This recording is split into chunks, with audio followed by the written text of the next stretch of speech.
Chapter 1. Diana Westcott stood at the window of her Beckham, Massachusetts home, her deep blue eyes scanning the lush gardens that surrounded the estate. The sun was setting, casting a warm glow over the manicured lawns and well-tended flower beds. Despite the beauty before her, Diana's heart felt heavy with an unshakable sense of loneliness. Diana had inherited this grand residence and a sizable fortune from her recently deceased parents. In the wake of their tragic passing, she found herself grappling with the weight of their legacy and the unwanted attention it brought her. "Miss Westcott," called Esther, the housekeeper, as she entered the room. "You have another suitor waiting for you in the drawing room." "Thank you, Esther," Diana replied with a sigh, her delicate features reflecting her mounting frustration. "Please, give me a moment to collect myself." It seemed every man in Beckham sought her hand in marriage, but their intentions were transparent. They desired her wealth and social standing, not the love she yearned to give and receive. "Is there no one who can see past my fortune?" she whispered to herself, her fingers absently tracing the embroidery on her silk gown. "Miss Westcott, if I may," began Esther hesitantly. "You deserve better than these men who only see your wealth. Perhaps it is time to explore other possibilities." "Other possibilities?" Diana's eyes narrowed as she turned to face the older woman. "Forgive me for speaking out of turn, miss," Esther said, lowering her gaze, "but ever since your parents passed, you've been hoping to find love, and all these suitors have brought you nothing but disappointment." "Maybe you're right," Diana admitted, her voice tinged with sadness. "But what choice do I have? Perhaps there is another way to find love, Miss Westcott. A way where your wealth won't be the center of attention." Diana's eyes flickered with curiosity, and she asked, "What do you mean, Esther?" "Promise me you'll think about it, dear," Esther said gently, a knowing smile gracing her lips. "Very well," Diana replied, her determination resolute. "I promise." As she descended the grand staircase to face yet another suitor, Diana couldn't help but wonder if there was a path that would lead her to the love she so desperately sought, a love founded on genuine connection and not the shallow allure of her inheritance. The following day, Diana stepped into the bustling post office. The social scene in Beckham had become stifling, and she desperately longed for a genuine connection amidst the superficial chatter that filled her days. "Miss Westcott," called a friendly voice. Diana turned to see Elizabeth Tandy, a well-respected matchmaker in town. She was a petite woman with kind eyes and a warm smile that immediately put others at ease. "Mrs. Tandy," Diana replied, returning the smile. "How are you today?" "Quite well, thank you," Elizabeth said, stepping closer. "And yourself? I haven't seen you at any gatherings lately." "Truth be told, I've grown weary of the local events," Diana admitted. "It seems all anyone wishes to discuss is my inheritance, not who I am as a person." "Ah, yes," Elizabeth nodded sympathetically. "I can imagine how tiresome that must be. You know, there are other ways to find love, Miss Westcott." "Such as?" Diana asked, curiosity piquing. "Have you ever considered becoming a mail-order bride?" Elizabeth suggested gently. "There are many men in the western states looking for wives, and they care more about finding a true partner than about wealth." Diana's eyes widened, the possibility washing over her like a wave of fresh air. A new start, a place where her fortune wouldn't define her, could it really be possible? "A mail-order bride," she echoed, her mind racing with questions. "Wouldn't that be risky?" "Of course, there are always risks when venturing into the unknown," Elizabeth conceded. "But think of the rewards. A chance to find true love, someone who cherishes you for who you are, not for your money." Diana weighed the idea, her heart pounding in her chest. It was certainly a bold move, but one that could ultimately lead her to the life she so desperately craved. "Would you help me, Mrs. Tandy?" Diana asked, determination shining in her eyes. "Absolutely," Elizabeth replied with a reassuring smile. "You deserve happiness, Miss Westcott, and I will do everything in my power to help you find it." "Thank you," Diana whispered, feeling as though a great weight had been lifted. As she left the post office, her steps felt lighter, her heart filled with hope.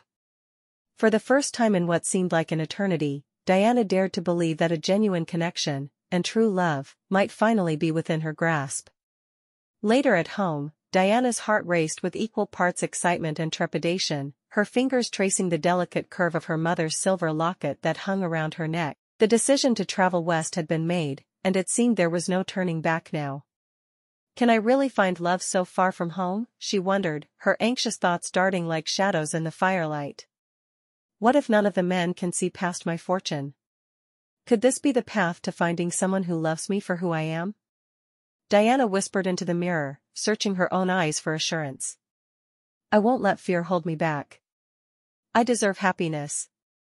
The following morning, Diana set out for Elizabeth Tandy's home, just down the street from her own. She bundled up well, in a white coat, hat, scarf, and mittens, knocking on the door to the older woman's home. Elizabeth's husband Bernard came to the door, and smiled with a nod. Miss Westcott, Elizabeth said you may be stopping by soon. He opened the door wide. My wife is in her office. Last door on the left. Please inform her that I'll be in with tea and cookies in a moment. Diana took the few steps to Elizabeth's office and knocked on the open door. Mr. Tandy said to let you know he'll be in with tea and cookies in a moment. Elizabeth's face lit up in a smile. Diana, come in. Call me Elizabeth, please.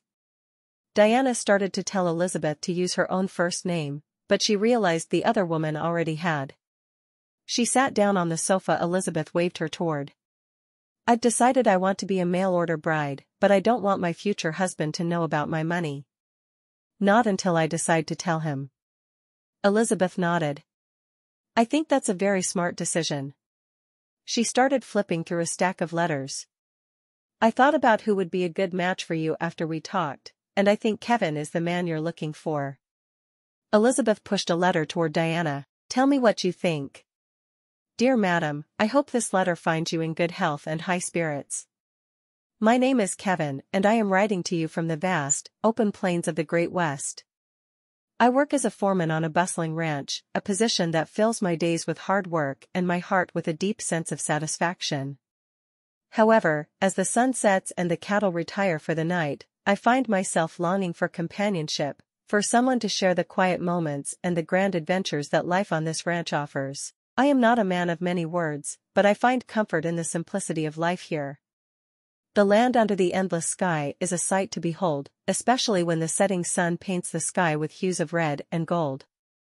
The rustling of the leaves and the distant sound of cattle are the symphony I fall asleep to each night. And yet, there's an emptiness that lingers, a silence that aches to be filled with shared laughter, soft whispers, and heartfelt conversations. My boss recently found joy in marriage with a lovely lady from your parts, through the same matchmaker. Their happiness is palpable, filling the air with a warmth that makes even the coldest of winter days bearable. It is their shared contentment that inspires me to write to you today. I, too, yearn for such companionship, for a partner who would stand by my side through thick and thin, sharing in the triumphs and weathering the storms that life might throw our way. I seek a wife to keep my house and cook my meals. But I also seek a friend, a confidant, a partner in every sense. I promise to provide a life of stability and simplicity, under the wide-open skies of the West. In return, all I ask for is honesty, companionship, and a willingness to embrace the life that awaits here. I understand that leaving one's home to start a new life in an unfamiliar land is no small decision. I assure you, that should you choose to embark on this journey, you will find in me a man who respects your courage, values your companionship, and cherishes your presence. Please take your time to consider my proposal. I eagerly await your response and the prospect of getting to know you better. Yours sincerely, Kevin Smythe. Diana read the letter once more and nodded. I think he's what I'm looking for. Elizabeth smiled. I think he'll suit you nicely. If and when you tell him about your wealth is up to you, of course. And you'll find that you have a dear friend in Carrie White, his boss's new bride. I implore you to set out to meet her as soon as you arrive. What do I do now? Diana asked. How soon do you want to leave? Elizabeth asked. I could send a telegram and let him know you're on your way, or you could write a letter. With a telegram, you could leave tomorrow. With a letter, you'd want to wait for a response that would take at least 20 days or so. Diana bit her lip as she considered. I'll lose my nerve if I wait too long. I'll send a telegram then. When would you like to leave? Diana thought for a moment about all the things that must be done before she could go. Finally, she said, I want to leave the day after tomorrow. She didn't have to do it all alone. She had servants who she would keep on at least for a few months until she knew if her marriage would work out. Elizabeth smiled. I'll send a telegram in the morning. I hope you plan on traveling in a sleeping compartment. Diana nodded. Are there people who don't? Elizabeth smiled. Yes, there are. That's sad, Diana said, shaking her head. When she arrived home after having tea and cookies with Elizabeth, Diana told her housekeeper what she planned to do. Then we mustn't waste any time, dear, the housekeeper replied, her voice filled with warmth. We'll start by packing your belongings and making arrangements for your departure. Over the next 2 days, Diana's home became a whirlwind of activity as she carefully selected which cherished possessions would accompany her on her journey. She packed her favorite books, a handful of elegant gowns, and the delicate porcelain tea set that had belonged to her mother, each item a tangible reminder of the life she was leaving behind. As Diana prepared to say goodbye to her friends and familiar surroundings, she was flooded with bittersweet emotions, sadness at leaving all that she had known, yet excitement for the new life that awaited her in the West. Promise me you'll write, her closest friend, Margaret, implored as they embraced one last time. Of course, I will, Diana reassured her, her own eyes brimming with tears. And when I find the love I've been searching for, you'll be the first to know. With her bags packed and her goodbyes said, Diana took one last look at the home that had sheltered her for so many years, its familiar walls now echoing with memories. And as she stepped out into the cool Massachusetts air, she felt the weight of her past lifting from her shoulders, replaced by a newfound sense of freedom and determination. Goodbye, Beckham, she whispered, her heart swelling with hope as she embarked on the journey that would change her life forever. The brisk autumn air nipped at Diana's cheeks as she stood on the platform, her breath forming a delicate mist in front of her face. The train station bustled with activity, the cacophony of voices and clanking metal, creating a symphony of anticipation. Heart pounding in her chest, Diana clutched the worn leather handle of her suitcase, her knuckles white from the intensity of her grip. Last call for the westbound train to Wyoming. A conductor's voice rang out, slicing through the din like a knife. All aboard. Diana hesitated for a moment, her emerald eyes scanning the crowd one last time as if seeking reassurance. She felt a gentle hand on her shoulder and turned to see Margaret standing beside her, a reassuring smile gracing her lips. Go on, Diana, Margaret urged softly. Your destiny awaits. Thank you, Margaret, Diana whispered, her voice quivering with emotion. I couldn't have made it this far without you. Remember, Margaret continued, her eyes glistening with unshed tears, you are strong, brilliant, and deserving of love. Don't let anyone make you believe otherwise. With a deep breath, Diana nodded, her resolve solidifying within her. Boarding the train, she was shown to her sleeper car. She thought she would spend the trip embroidering the apron her housekeeper had given her as a going-away gift. If one must wear an apron, it should be a pretty one. It was the following morning when she was in the dining car, facing yet another meal alone. She should have been used to it, but did anyone truly ever get used to being all alone? Excuse me, miss? A fellow passenger's voice interrupted Diana's reverie. May I sit here?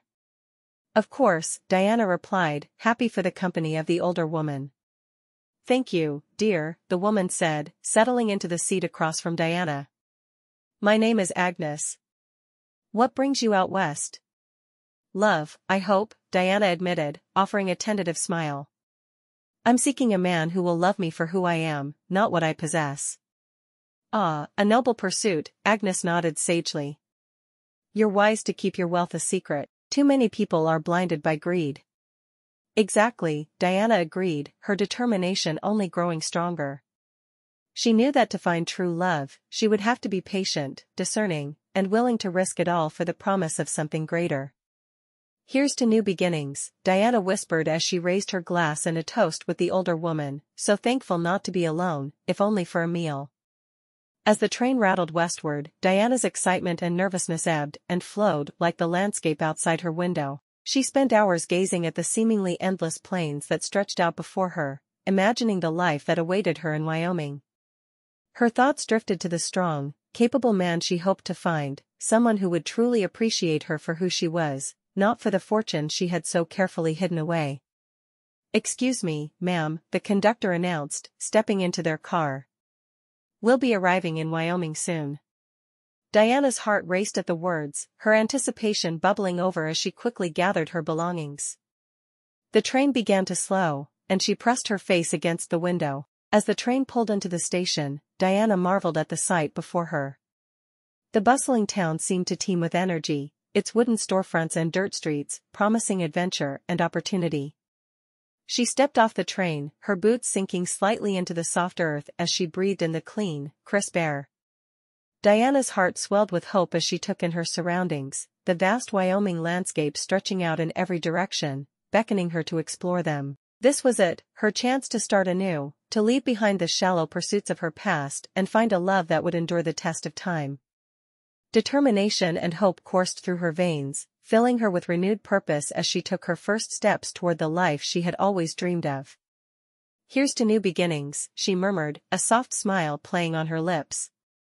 Diana's heart pounded in her chest as she stepped off the train, the cool Wyoming breeze brushing against her cheeks and sending a shiver down her spine. Her eyes darted around the bustling platform, taking in the faces of those who had also arrived, each with their own story and reason for being there.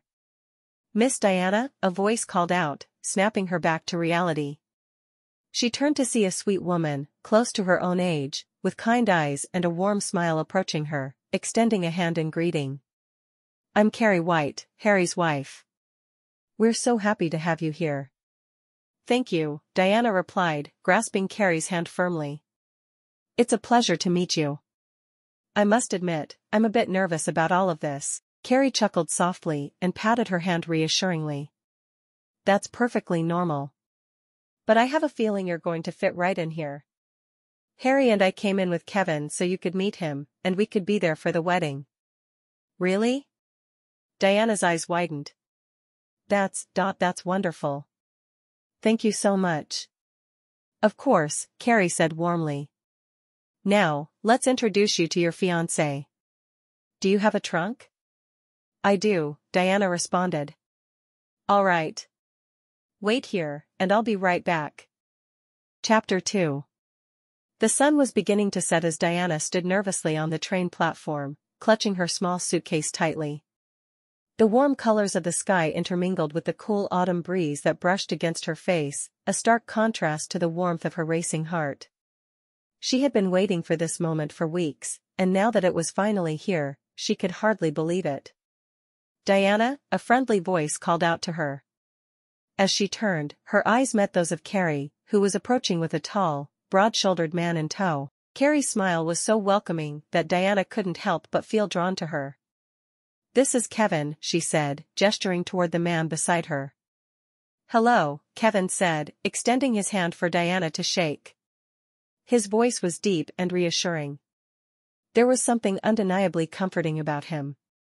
"Hello," Diana replied, her voice wavering slightly as she took his strong hand in hers.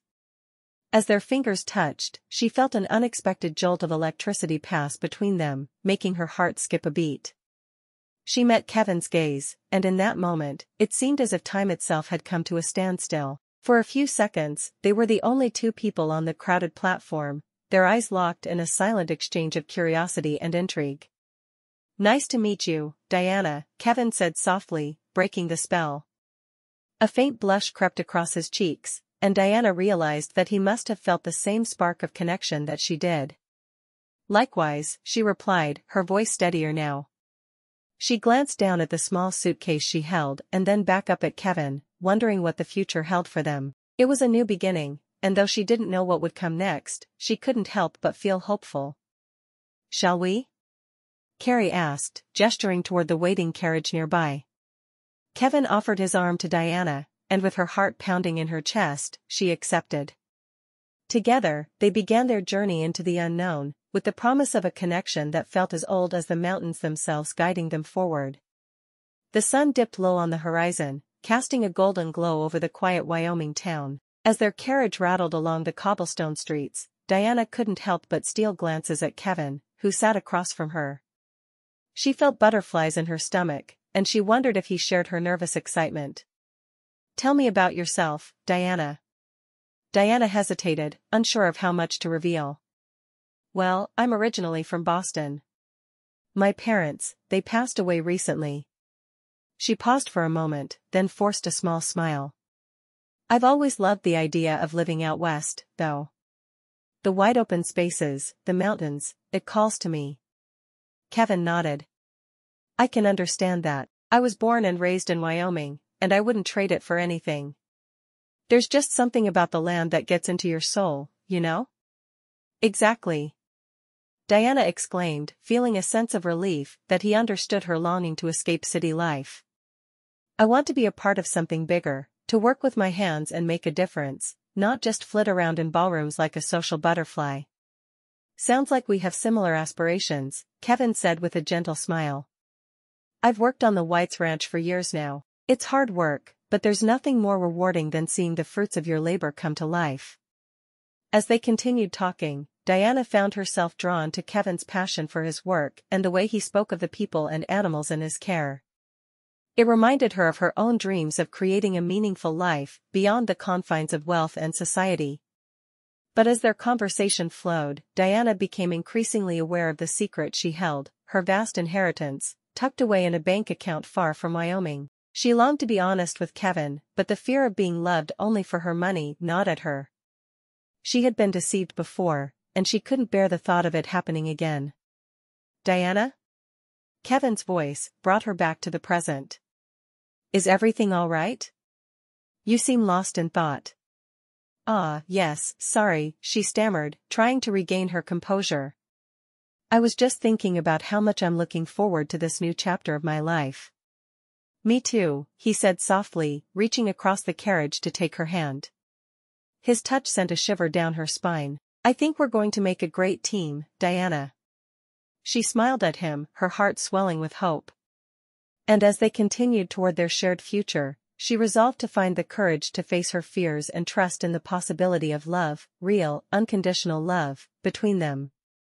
"Tell me about your family, Diana," Kevin said as he helped her into the buggy. They were already in a carriage. He looked genuinely interested in her life, which made her feel valued. She hesitated for a moment, wondering how much she should share. "Well, my parents were loving but very protective," she began, picking at the edge of her dress.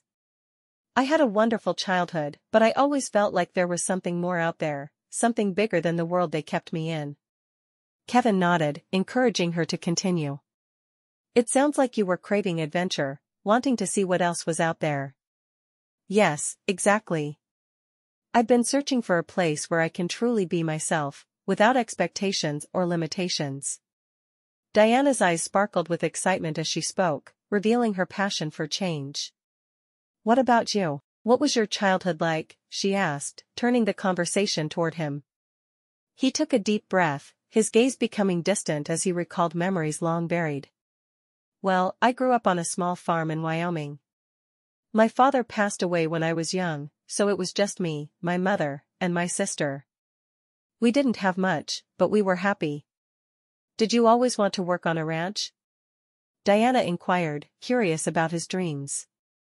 "Actually, no," Kevin admitted, rubbing the back of his neck. "When I was a kid, I used to dream of being a doctor, helping people who couldn't afford medical care, but times were tough, and I had to put those dreams aside to support my family." Diana felt a pang of sadness for the sacrifices he had made but admired his devotion to his loved ones. "I think it's incredibly noble, what you've done for your family. And who knows? Maybe someday you'll be able to pursue that dream again." "Maybe," he said with a small smile. "But right now, I'm just grateful to have this chance to start fresh with you." Their eyes met, and in that moment of vulnerability, they shared an unspoken understanding. Both had faced obstacles and losses, and both longed for a new beginning where they could create a life filled with love and purpose. As he drove toward the church, her hopes were high. She wanted nothing more than a happy marriage. She thanked God that Carrie was there beside her, as she already felt comfortable with her new friend. "Ready?" Carrie whispered, linking arms with Diana as they walked down the aisle.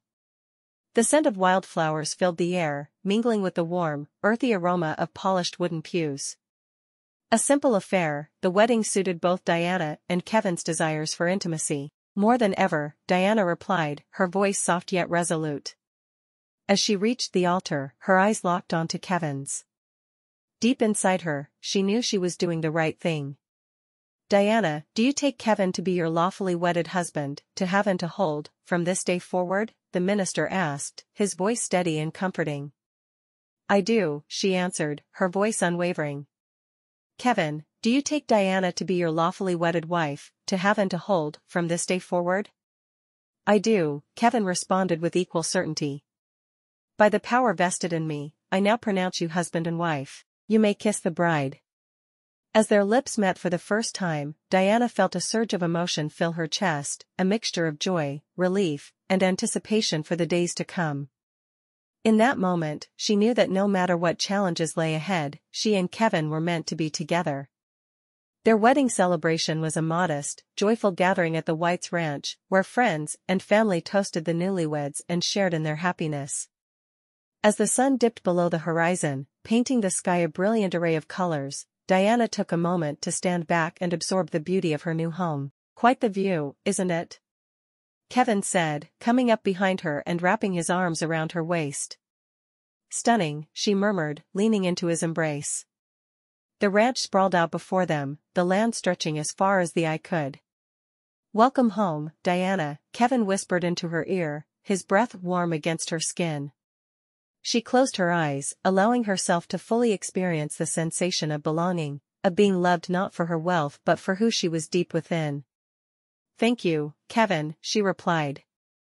"Thank you for giving me a chance to begin anew." Chapter 3.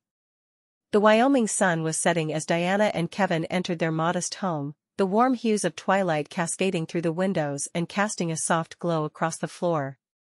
They were now a married couple, bound together by fate and the matchmaking of Elizabeth Tandy. "Kevin, where would you like me to put these books?" Diana inquired, her arms laden with books she had collected over the years. "Anywhere you'd like," Kevin replied, looking up from the newspaper he was reading. Diana's eyes scanned the room for a suitable spot to store her beloved books. She noticed that Kevin preferred a tidy and organized environment, with everything having its designated place.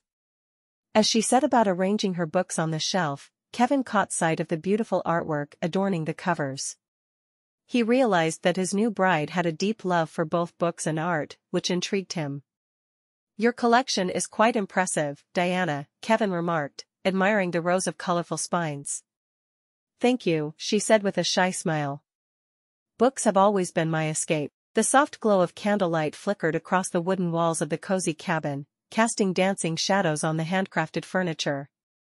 Diana stood by the window, her dress pulled around her feet, and took a deep breath. "Are you all right?" Kevin's gentle voice came from behind her, his concern evident in every word. He had been so patient, so understanding since they began this unexpected journey together. "Of course," Diana replied softly. There was something undeniably thrilling about finally having someone care for her well-being, even if it was a man she barely knew. Slowly, she turned to face him, trying to steady her nerves. Kevin stood in the middle of the room, his tall, lean frame bathed in the warm candlelight. His strong hands fiddled with the buttons of his waistcoat, betraying his own apprehension. Yet, when he looked up and met her eyes, a gentle smile spread across his rugged features, easing some of the tension between them. "Would you like help with your dress?" he asked hesitantly. "Since it's already at my feet, probably not," Diana murmured. "I wouldn't mind help with my corset though." As he approached, she marveled at the way his brown eyes seemed to soften as they studied her. Kevin carefully untied the strings on her corset, his fingertips brushing against her skin with a lightness that sent shivers down her spine. As the fabric fell away from her shoulders, Diana felt a surge of vulnerability, and yet, she also sensed that Kevin would do everything in his power to protect her. She knew that this marriage was one of convenience, born out of necessity rather than love. But somehow, as she stood there in the dimly lit cabin, she couldn't help but feel that perhaps fate had brought them together for something greater. "Let's make this night special," Kevin said softly. As they came together, their bodies pressed close, Diana felt something inside her awaken. A passion, a desire for connection that she had never known before. And as they explored each other, their hearts beating in unison, she realized that this unexpected union might just be the beginning of a love story. The following morning, after Kevin went to work, Diana continued to unpack and organize her belongings, making her own things fit around his. The foundation of their new life together had been laid, now it was time for them to build upon it, brick by loving brick. When Kevin arrived home at the end of the day, he stood for a moment, looking at freshly unpacked stacks of books and paintings. Diana stood beside Kevin admiring her handiwork as she arranged her precious collection on the shelves that lined one wall of their shared living space. Kevin stood beside her, his gaze shifting between the organized rows of novels and the meticulously hung artwork. "Your taste in literature and art is fascinating," he said. As they discussed their preferences, Diana realized she'd forgotten to cook something for supper. "I didn't cook," she said, with her eyes wide. She'd made pancakes for breakfast, but it was truly the only thing she knew how to make. "I'm so sorry.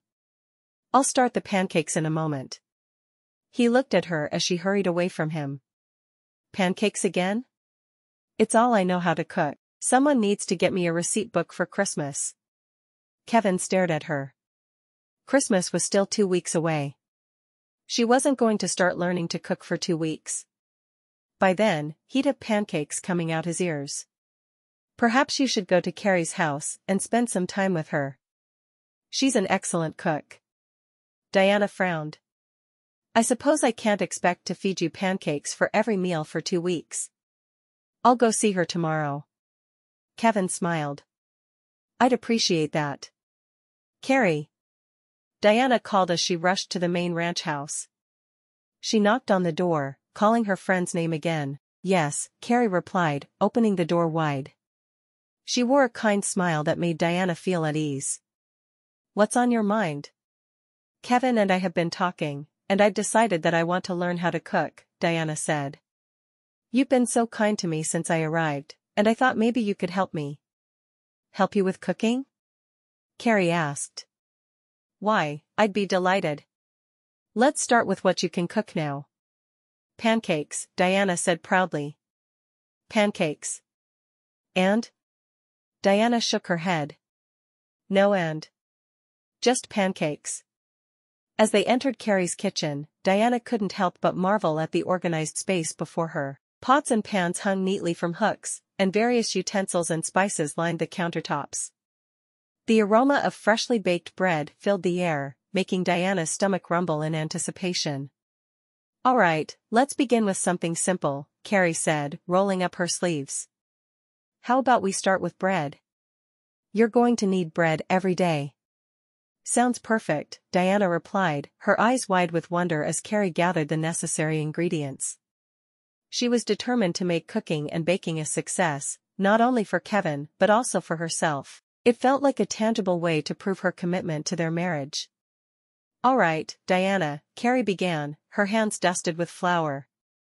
"Making bread is an art, but once you get the hang of it, there's nothing quite like it." Diana, still feeling a bit out of place in this new life, couldn't help but feel grateful for Carrie's guidance. "I've never made bread before, so I appreciate your help, Carrie." Carrie smiled warmly at Diana, her green eyes reflecting the determination she poured into every aspect of her life, from her work as a writer of mail-order bride romances to being a loving wife to Harry. "Don't worry, we'll take it step by step. Let's start with the basics." As Carrie explained the process, Diana found herself marveling at how skilled Carrie was at not only writing but also at making the simplest tasks seem fun. "First, we need to activate the yeast," Carrie instructed, pouring warm water into a bowl. "Now, add a pinch of sugar and give it a good stir. You'll see it start to foam and bubble, that means the yeast is alive and ready to make the bread rise." Diana followed her instructions, and within moments, the mixture came to life. She felt a thrill of accomplishment course through her, something she hadn't experienced in quite some time. Next, we'll add the flour, Carrie continued, scooping a generous helping into the bowl. Bread making is as much about feel as it is about measurements. You want the dough to be soft and pliable, but not too sticky. Diana nodded, watching as Carrie demonstrated the proper way to mix the ingredients with her hands. There was something almost meditative about the rhythmic motion of her hands folding and pressing the dough. Your turn, Carrie encouraged, stepping back to give Diana room. Emulating Carrie's movements, Diana found herself lost in the process.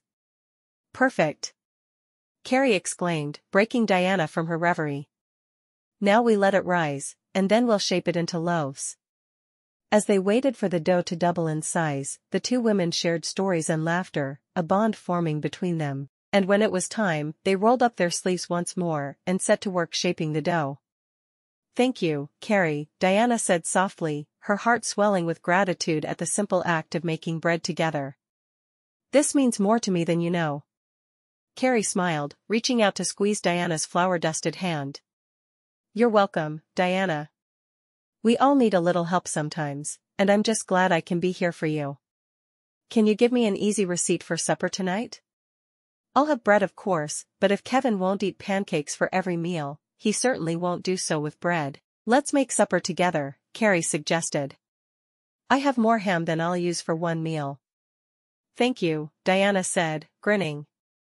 I'll show you how to bake a ham, and then we'll make some creamed potatoes to go with it. I'm sure that will be welcome after several meals and a row of pancakes. Carrie laughed. He hasn't been complaining, so you're fine. She took a potato and carefully peeled it before slicing it into thin slices. And then another. Diana reached for a third potato and imitated what Carrie was doing. Perfect, Carrie replied with a smile, her eyes crinkling at the corners. You're doing great, Diana. Diana couldn't help but smile back, feeling a swell of pride at the compliment. She focused on the task at hand, peeling several small potatoes as she mimicked Carrie. Carrie, do you think Kevin will like this? She asked quietly, her eyes flicking toward the doorway as if expecting him to appear at any moment. Of course, he will, Carrie reassured her. He'll be so proud to see how hard you're working to learn something new. A soft sigh of relief escaped Diana's lips, and she turned her attention back to the work she was doing. An hour later, Carrie said, Okay, let's give it a taste, before handing Diana a spoon. Diana hesitated for a moment, her heart pounding in anticipation. Would this dish be the perfect symbol of her dedication to their marriage? She dipped the spoon into the pot, brought it to her lips, and tasted the fruits of their labor. This isn't bad. Did I really make this myself? Diana asked. You didn't help with this pot, did you? Carrie chuckled. That's the spirit.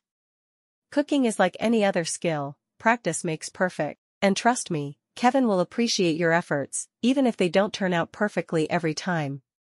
Would you be all right if I came over again tomorrow, and we cooked something different? Carrie smiled, nodding. Do that. After a couple of weeks, it'll be enough for me to just write the receipts down for you. Feeling a newfound confidence, Diana stirred the pot with gusto, allowing herself to enjoy the process without fear of failure. The soft clatter of cooking utensils and the warm, inviting aroma of ham filled the air as Diana confidently plated the meal. Her heart fluttered with anticipation, eager to impress her husband with her newfound culinary skills. Thank heavens Carrie had been willing to teach her to cook. Diana, that smells amazing, Kevin's voice came from behind her, causing her heart to skip a beat. She hadn't realized he'd come up behind her. Thank you, she said, cheeks flushed with a mix of pride and nerves. I spent the day with Carrie, and we cooked together. You did all this? He asked, more than a little surprised by all she had learned in just one day. Yes, well, with Carrie's guidance, of course, she admitted modestly, her hands fidgeting with the edge of her apron. I wanted to make a special meal. Diana, this looks incredible, Kevin said, his appreciation evident. She beamed, feeling a swell of pride in her chest. I'm still learning, but I'm determined to become a good wife and make our marriage work. And if that means spending a little extra time in the kitchen, then so be it. Your efforts are truly appreciated, he told her sincerely, his gaze meeting hers. As they shared this tender moment, Diana couldn't help but feel hopeful for their future together. She may not know how to cook now, but she would learn. For Kevin. Good wives work to keep their husbands happy. "Shall we eat?" she asked, as she put the rest of the meal on the table. "Absolutely," Kevin replied, happily taking his seat. Diana held her breath as she watched Kevin take the first bite of the meal she had prepared. Her heart raced in anticipation, hoping that her newfound skills would please him. "Diana, this is delicious," he said, savoring the flavors as they danced on his tongue. "Really? You're not just saying that?" she asked, her eyes shining with hope. "Of course not. I mean it," he replied, taking another bite and offering her a warm smile. "You've truly outdone yourself." A wave of relief washed over Diana, followed by a rush of pride. She would keep going to Carrie to learn as much as she could. Soon, she would be able to cook without having to run across the snow-covered field to get daily lessons. "Thank you, Kevin," she said softly, returning his smile. Chapter 4. Diana stood in the kitchen of their newlywed home, her eyes trailing over the chipped and mismatched dishes stacked haphazardly in the cupboards. She sighed softly, running her fingers over a cracked plate, its once vibrant floral pattern now faded with age. "Kevin, I think we should invest in some new dishes," Diana said, her voice gentle yet determined. "These are barely holding together." "You know, you're right," he agreed, nodding thoughtfully. The corners of his mouth twitched into a warm smile that reached his eyes. "We can't keep using these old things forever. What if we buy some expensive, high-quality dishes? They will last longer and look nicer," she suggested tentatively. "There are some in the catalog that look really pretty to me, and they're from a quality company." Kevin raised an eyebrow, clearly taken aback by her suggestion. "Are you sure? Those fancy sets can cost a small fortune." His voice held no judgment, only concern for their shared finances. She nodded, firm in her decision. "I know, but I think it's worth it. We deserve something nice, don't you think?" She looked into his eyes, searching for understanding. "All right," Kevin consented, his gaze softening. "If it's important to you, then let's do it. We'll have to save up for a few months to afford them, but if they'll last longer than the others, it'll be worth it in the end." The scent of freshly brewed coffee filled the small kitchen, mingling with the warm light that streamed in through the window. Diana and Kevin sat at their cozy, wooden table, sipping from mismatched mugs as they continued the conversation about replacing their dishes. "Diana, I understand you want something nice," Kevin began, his calloused hands gently cradling his favorite mug, which had many chips. "But we should try to live within our means. I was looking in the catalog, and we just can't afford most of that stuff." She hesitated, torn between her desire for beautiful things and her secret wealth. If only she could tell him the truth, share the burden of her inheritance. But would he still love her the same way? "Perhaps you're right," she conceded. She tried to think of a compromise that wouldn't betray her secret. "We don't need the most expensive set, but maybe we can find something a little nicer than the basics." Kevin smiled, leaning back in his chair and running a hand through his tousled hair. "That sounds like a better plan." He shook his head. "It's a hard spot to be in. I want to give you the world, but I know we can't afford the world." Her heart warmed at his words. "It'll be fun to find just the right set. Besides," Kevin added, his eyes twinkling with humor, "if we're going to be spending our hard-earned money on dishes, we might as well make sure there's something we both like." "Agreed," Diana replied, reaching across the table to squeeze his hand. She knew deep down that it was not the dishes that mattered, but the life they were building together, one filled with love, trust, and just enough adventure to keep things interesting. Diana shifted in her chair, her fingers tapping against the wooden table. The afternoon sun filtered through the curtains, casting a warm glow on the mismatched dishes that adorned their kitchen shelves. She could feel Kevin's gaze lingering on her, and she tried to put on a brave face. But the weight of her secret hung heavy on her heart. "What's wrong?" Kevin asked, reaching out to touch her hand. His voice was gentle, laced with concern, and it struck a chord deep within her. Diana looked into his earnest eyes, and she made a decision. There's something I need to tell you. Something I've been hiding.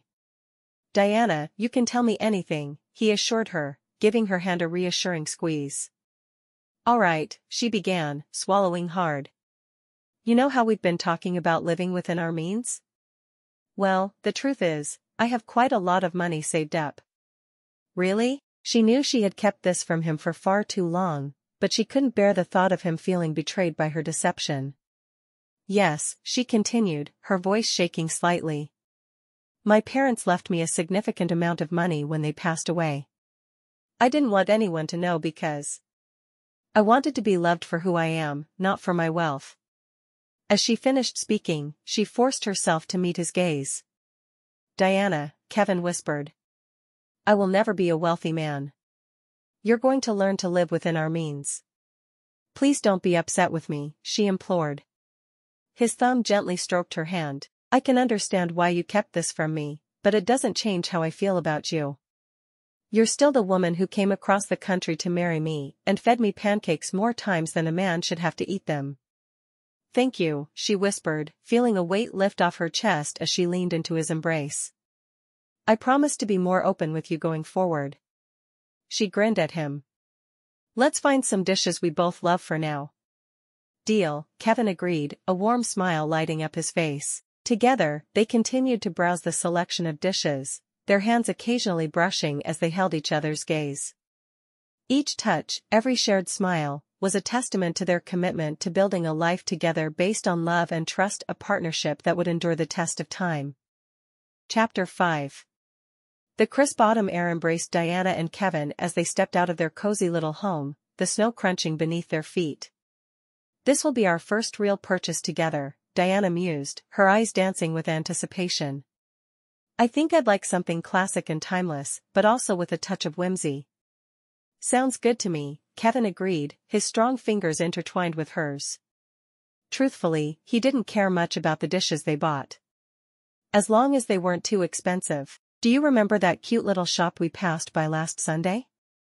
Diana asked, excitement bubbling within her. I bet they'll have something unique. And today they'll be open. Of course, the one with the hand-painted sign?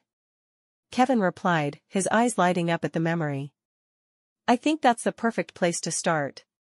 They didn't talk a lot on their way to town, simply enjoying the extra time with one another since he had the day off. As they stepped into the store, Diana's eyes scanned the eclectic displays. Wow, there are so many options, Diana whispered, her fingertips grazing the smooth porcelain edges of various plates and bowls. How will we ever choose? Let's take our time, Kevin suggested, his gaze lingering on a particular set with delicate floral patterns. We need to find something that speaks to both our hearts. Look at this one, Diana said, holding up a cream-colored plate adorned with intertwining vines and small, intricate flowers. There's something so enchanting about it. You took the words right out of my mouth, Kevin replied, his smile reflecting her own. I can imagine us sharing meals on these plates for years to come. Me too, she whispered. Let's get these, Kevin said, his voice full of warmth and affection. Diana clutched a wad of cash in her hand, discreetly tucked beneath the billfold to ensure Kevin wouldn't suspect anything. Her heart raced as she approached the counter, aware that this small act might determine the course of their future together.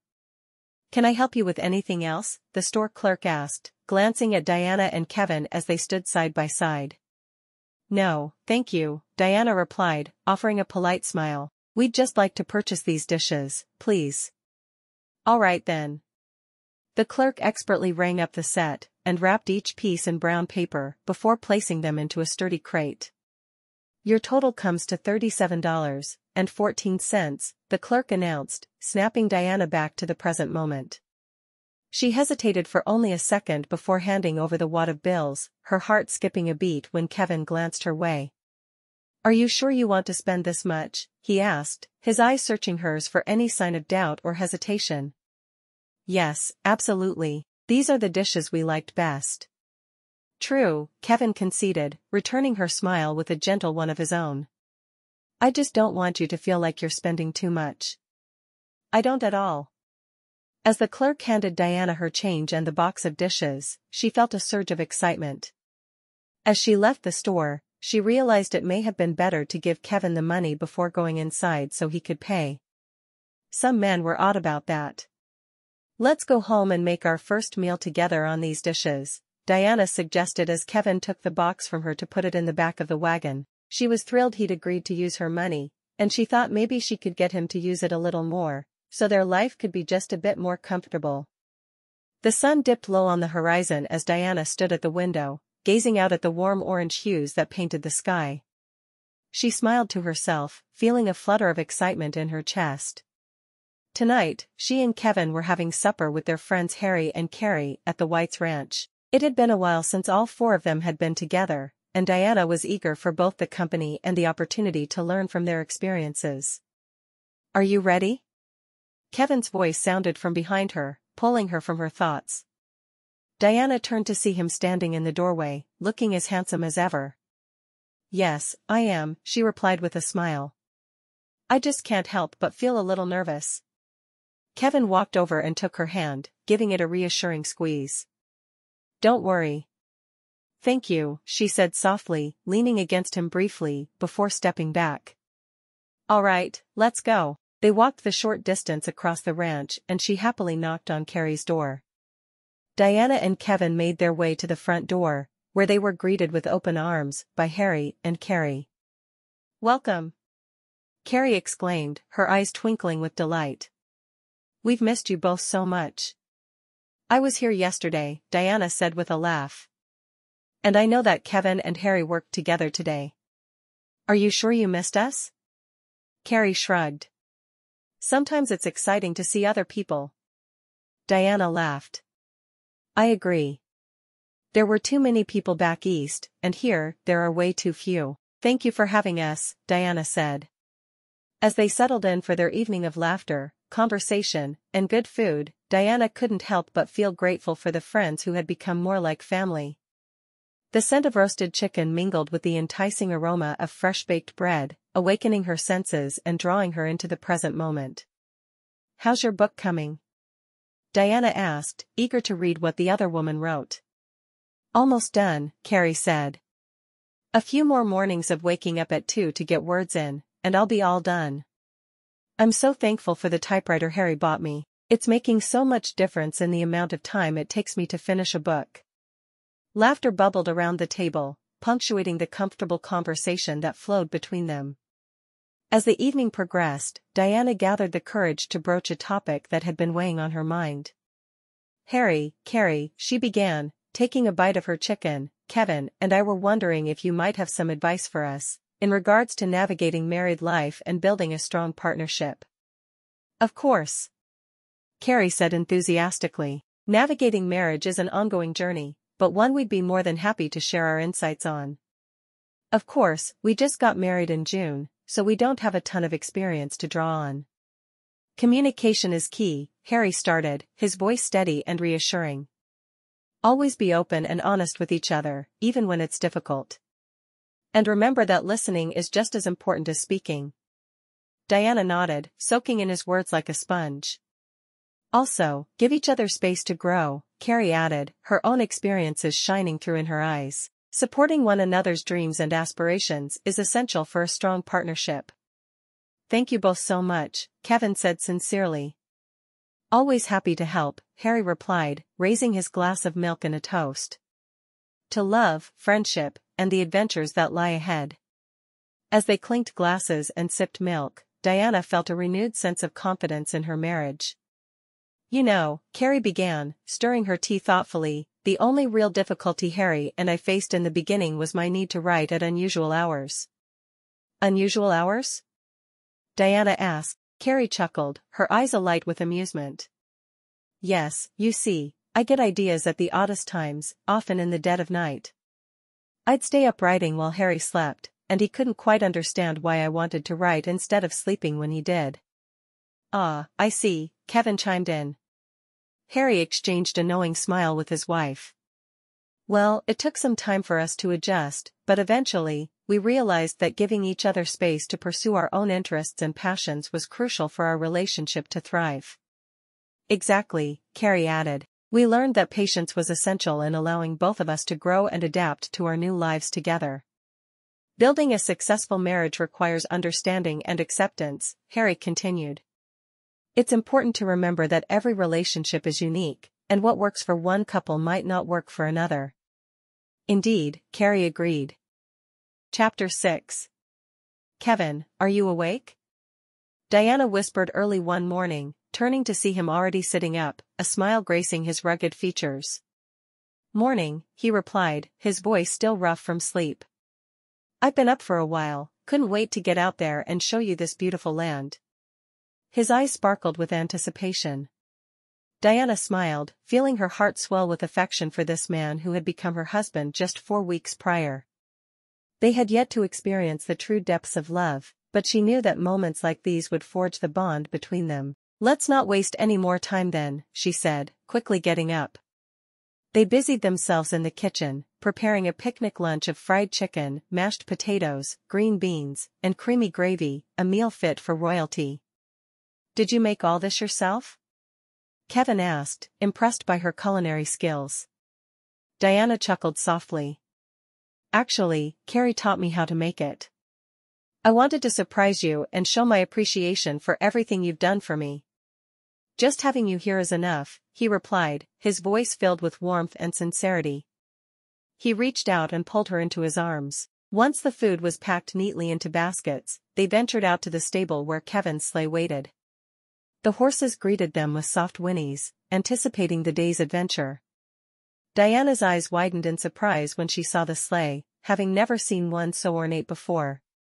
Is this for us? She asked, and Kevin nodded proudly.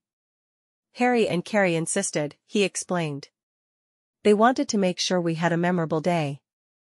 The thoughtfulness of the gesture warmed Diana's heart, and she couldn't help but feel grateful for the support they'd received from his employers. With everything loaded into the back of the sleigh, they set off on their journey, the horses' hooves crunching in the snow as they moved through the crisp morning air.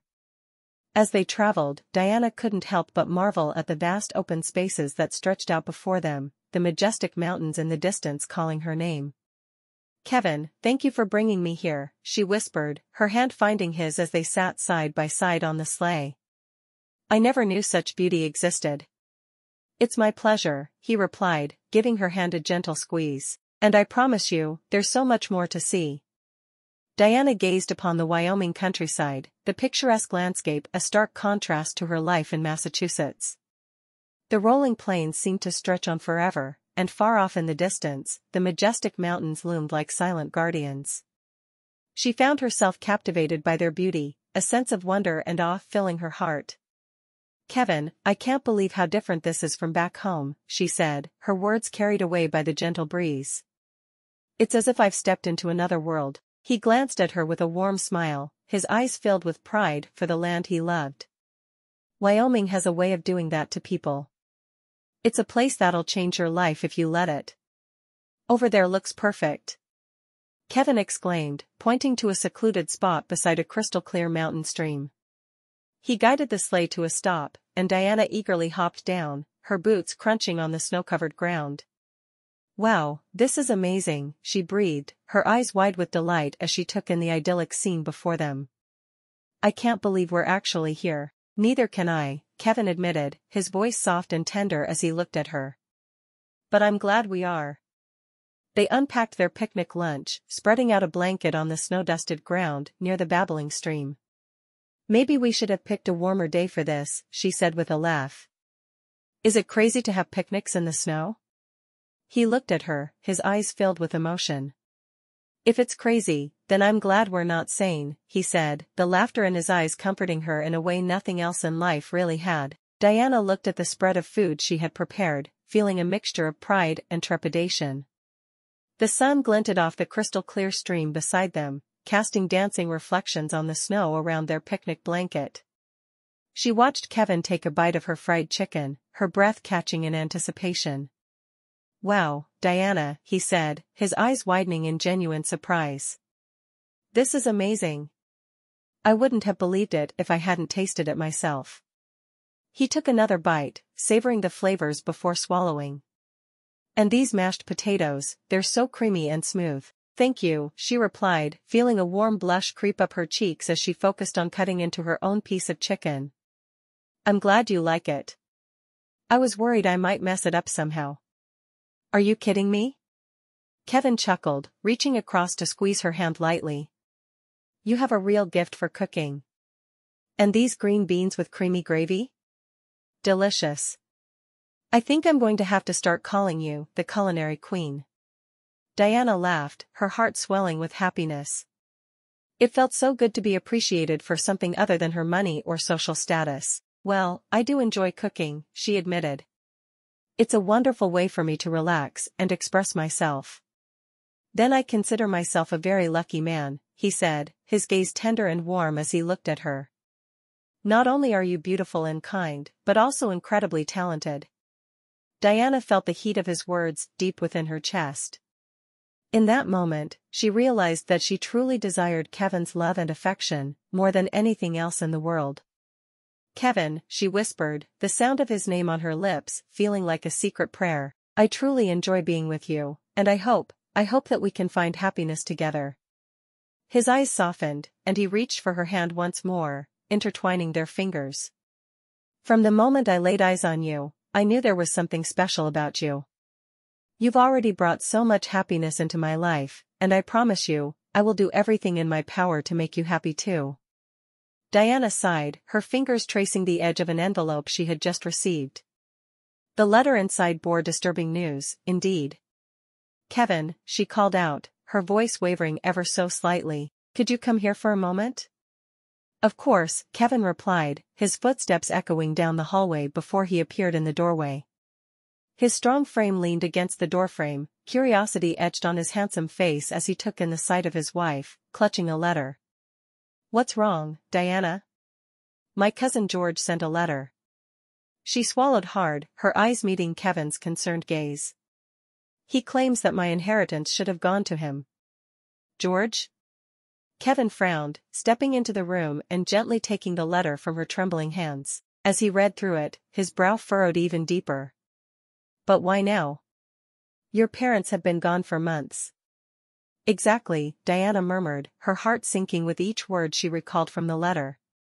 Her inheritance wasn't something she wanted to think about, but it seemed that George had other plans. He says that he was their closest male relative at the time of their demise, therefore he has a right to what they left behind.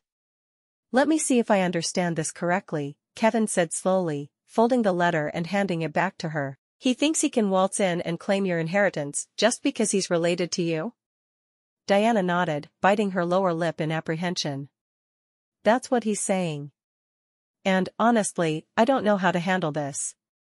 Look, Kevin said, his voice firm and reassuring as he placed a hand on her shoulder. You are the rightful heir to your parents' estate. Not George. We will fight this, Diana. Thank you. Diana leaned into his embrace, her breath hitching as she allowed herself a moment of vulnerability. Have you considered reaching out to your lawyer? Kevin asked, his voice breaking through her reverie. He leaned against the door frame, his brow furrowed with concern. Diana turned to face him, her eyes glistening with unshed tears. I think I'll have to, she admitted, her voice barely above a whisper. I just never expected any of my family to try and take away what my parents left me. George's actions are selfish and unjust, Kevin said firmly, striding across the room to stand beside her. But we won't let him succeed. You deserve every bit of your inheritance, Diana. Taking a deep breath, Diana nodded. You're right. I need to protect what's mine, what my parents wanted for me. As she spoke, her resolve strengthened. She wouldn't let George's greed affect her.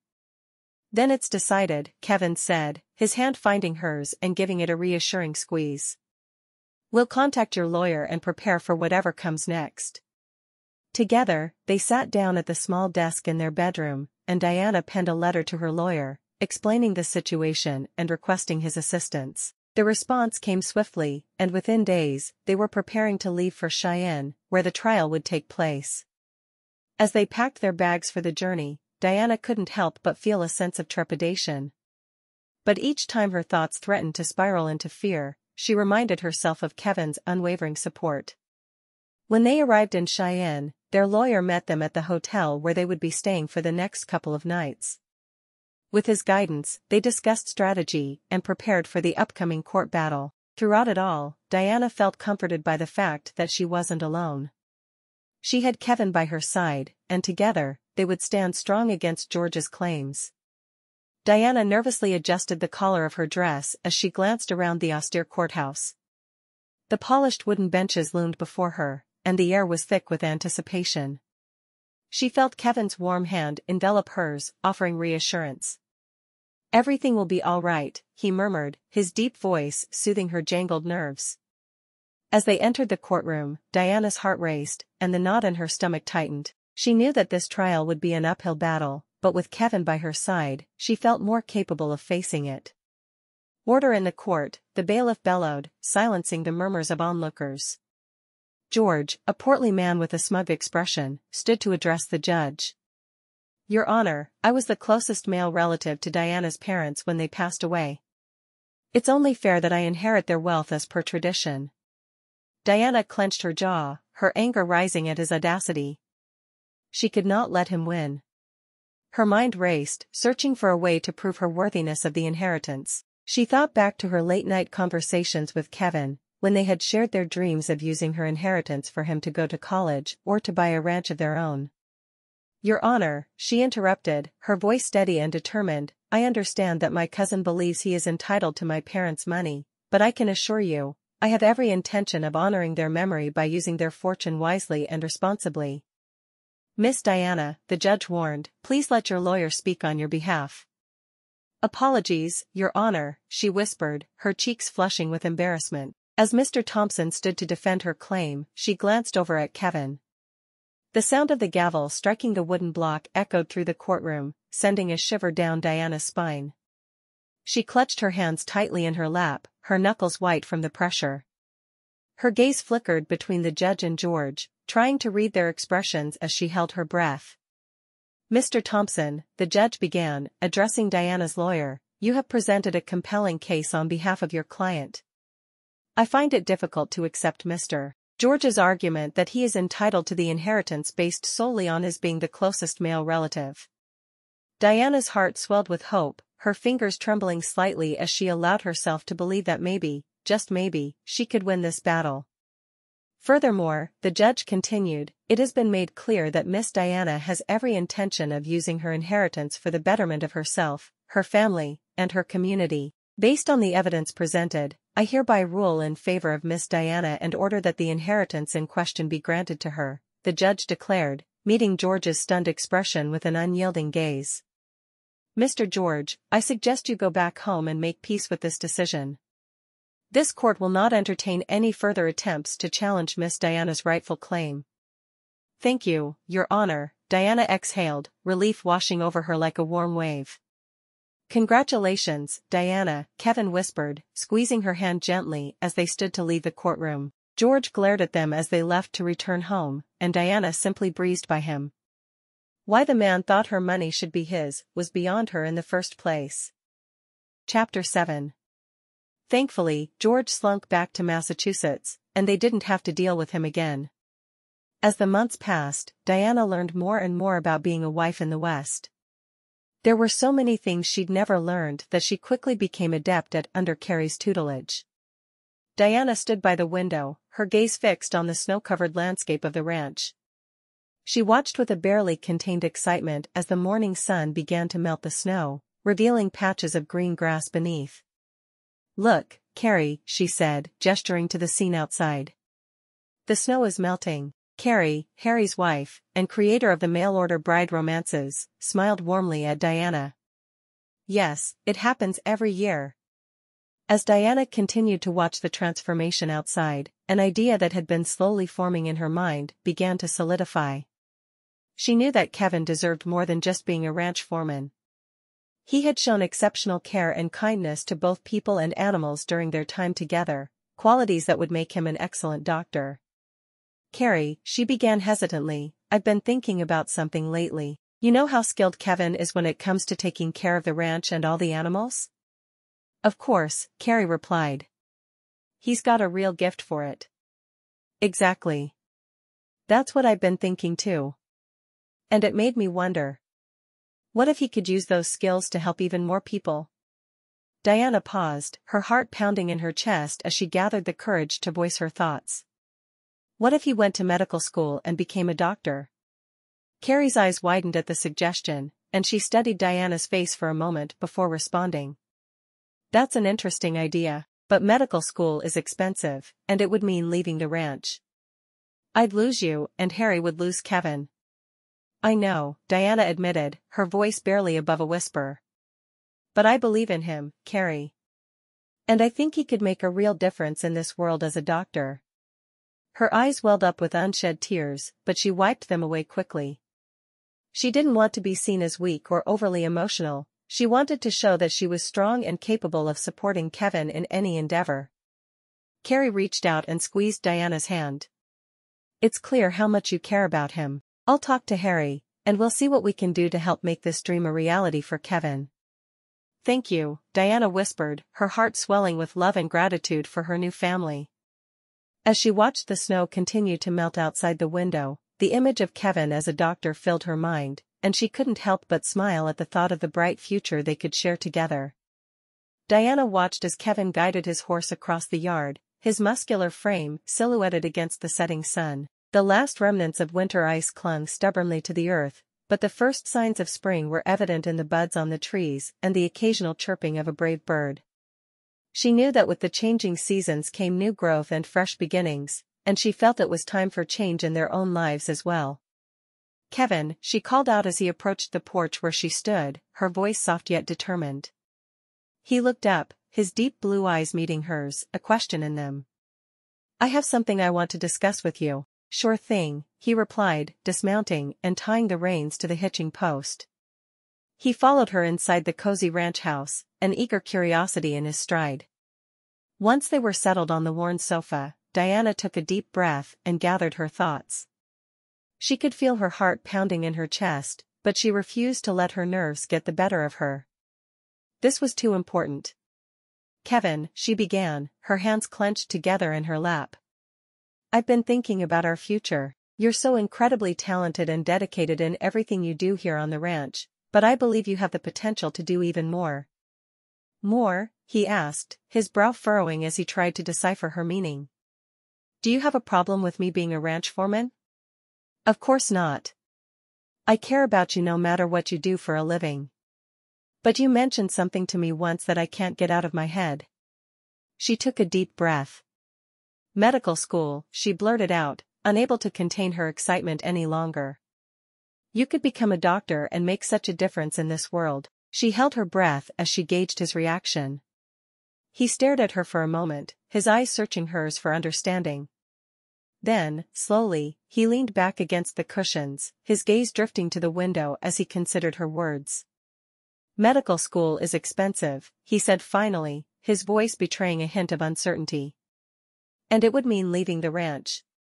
My inheritance is more than enough to send you to school, and even help you start your practice when you're done. I would hope we could come back to this area, but that would be up to you. You wouldn't have to work except you're studying. But I'm so much older than most students would be. I know, she replied, her fingers absently tracing patterns on the fabric of her skirt. But I believe in you, Kevin. And I think we can make this work. Now, I've done my research, and I found that the nearest medical school would be at the University of Colorado in Aurora. He was silent for a moment, his eyes still fixed on the window, as if seeking answers in the fading light. Then, with a sigh, he turned back to her and offered a small, tentative smile. Thank you for believing in me, Diana, he said softly. I'll give it some thought. Over the next few days, Diana watched as Kevin went about his usual routine, his mind clearly preoccupied with the decision before him. She knew how much he loved the ranch, but she also saw the spark of curiosity that ignited every time they discussed the possibility of a new career in medicine. As calving season began, Diana found herself drawn to the barn to watch Kevin at work. He moved with a gentle confidence among the cows and their newborns, his hands sure and steady as he tended to their needs. In those quiet moments, she could already envision him as a doctor, his passion and skill improving the lives of countless patients. Kevin, she whispered one evening as they lay tangled together beneath the soft blankets, their bodies still warm from their lovemaking. Whatever you decide, I just want you to know that I will support you, every step of the way. He pulled her closer, pressing a tender kiss to her forehead. I know, he murmured. That means more to me than you could ever know. As they drifted off to sleep, Diana felt a sense of peace settle over her. Whatever decision he made, she would be proud of her wonderful husband. Diana stood in the kitchen, her hands coated in flour as she and Carrie worked side by side to prepare for the upcoming roundup. The smell of fresh bread filled the air, mingling with the scent of simmering beef stew that bubbled on the stove. Sunlight streamed through the window, casting a warm golden glow over the room. Diana couldn't help but smile as she thought about the party they were planning, a celebration for the successful roundup, and a thank you to all the people who went out of their way to help with the castration of the young steers. Diana nodded, her fingers working deftly as she formed the dough into loaves. She'd come a very long way in her cooking skills in just a few short months. Thank you, Carrie, Diana said sincerely, placing the loaves on a baking sheet. For what? Carrie asked, turning back to the stew. For helping me so much in learning how to be a good wife. I don't know what I would have done without you. Carrie smiled. I'm very happy to help. Now, let's get back to work. We have a party to plan.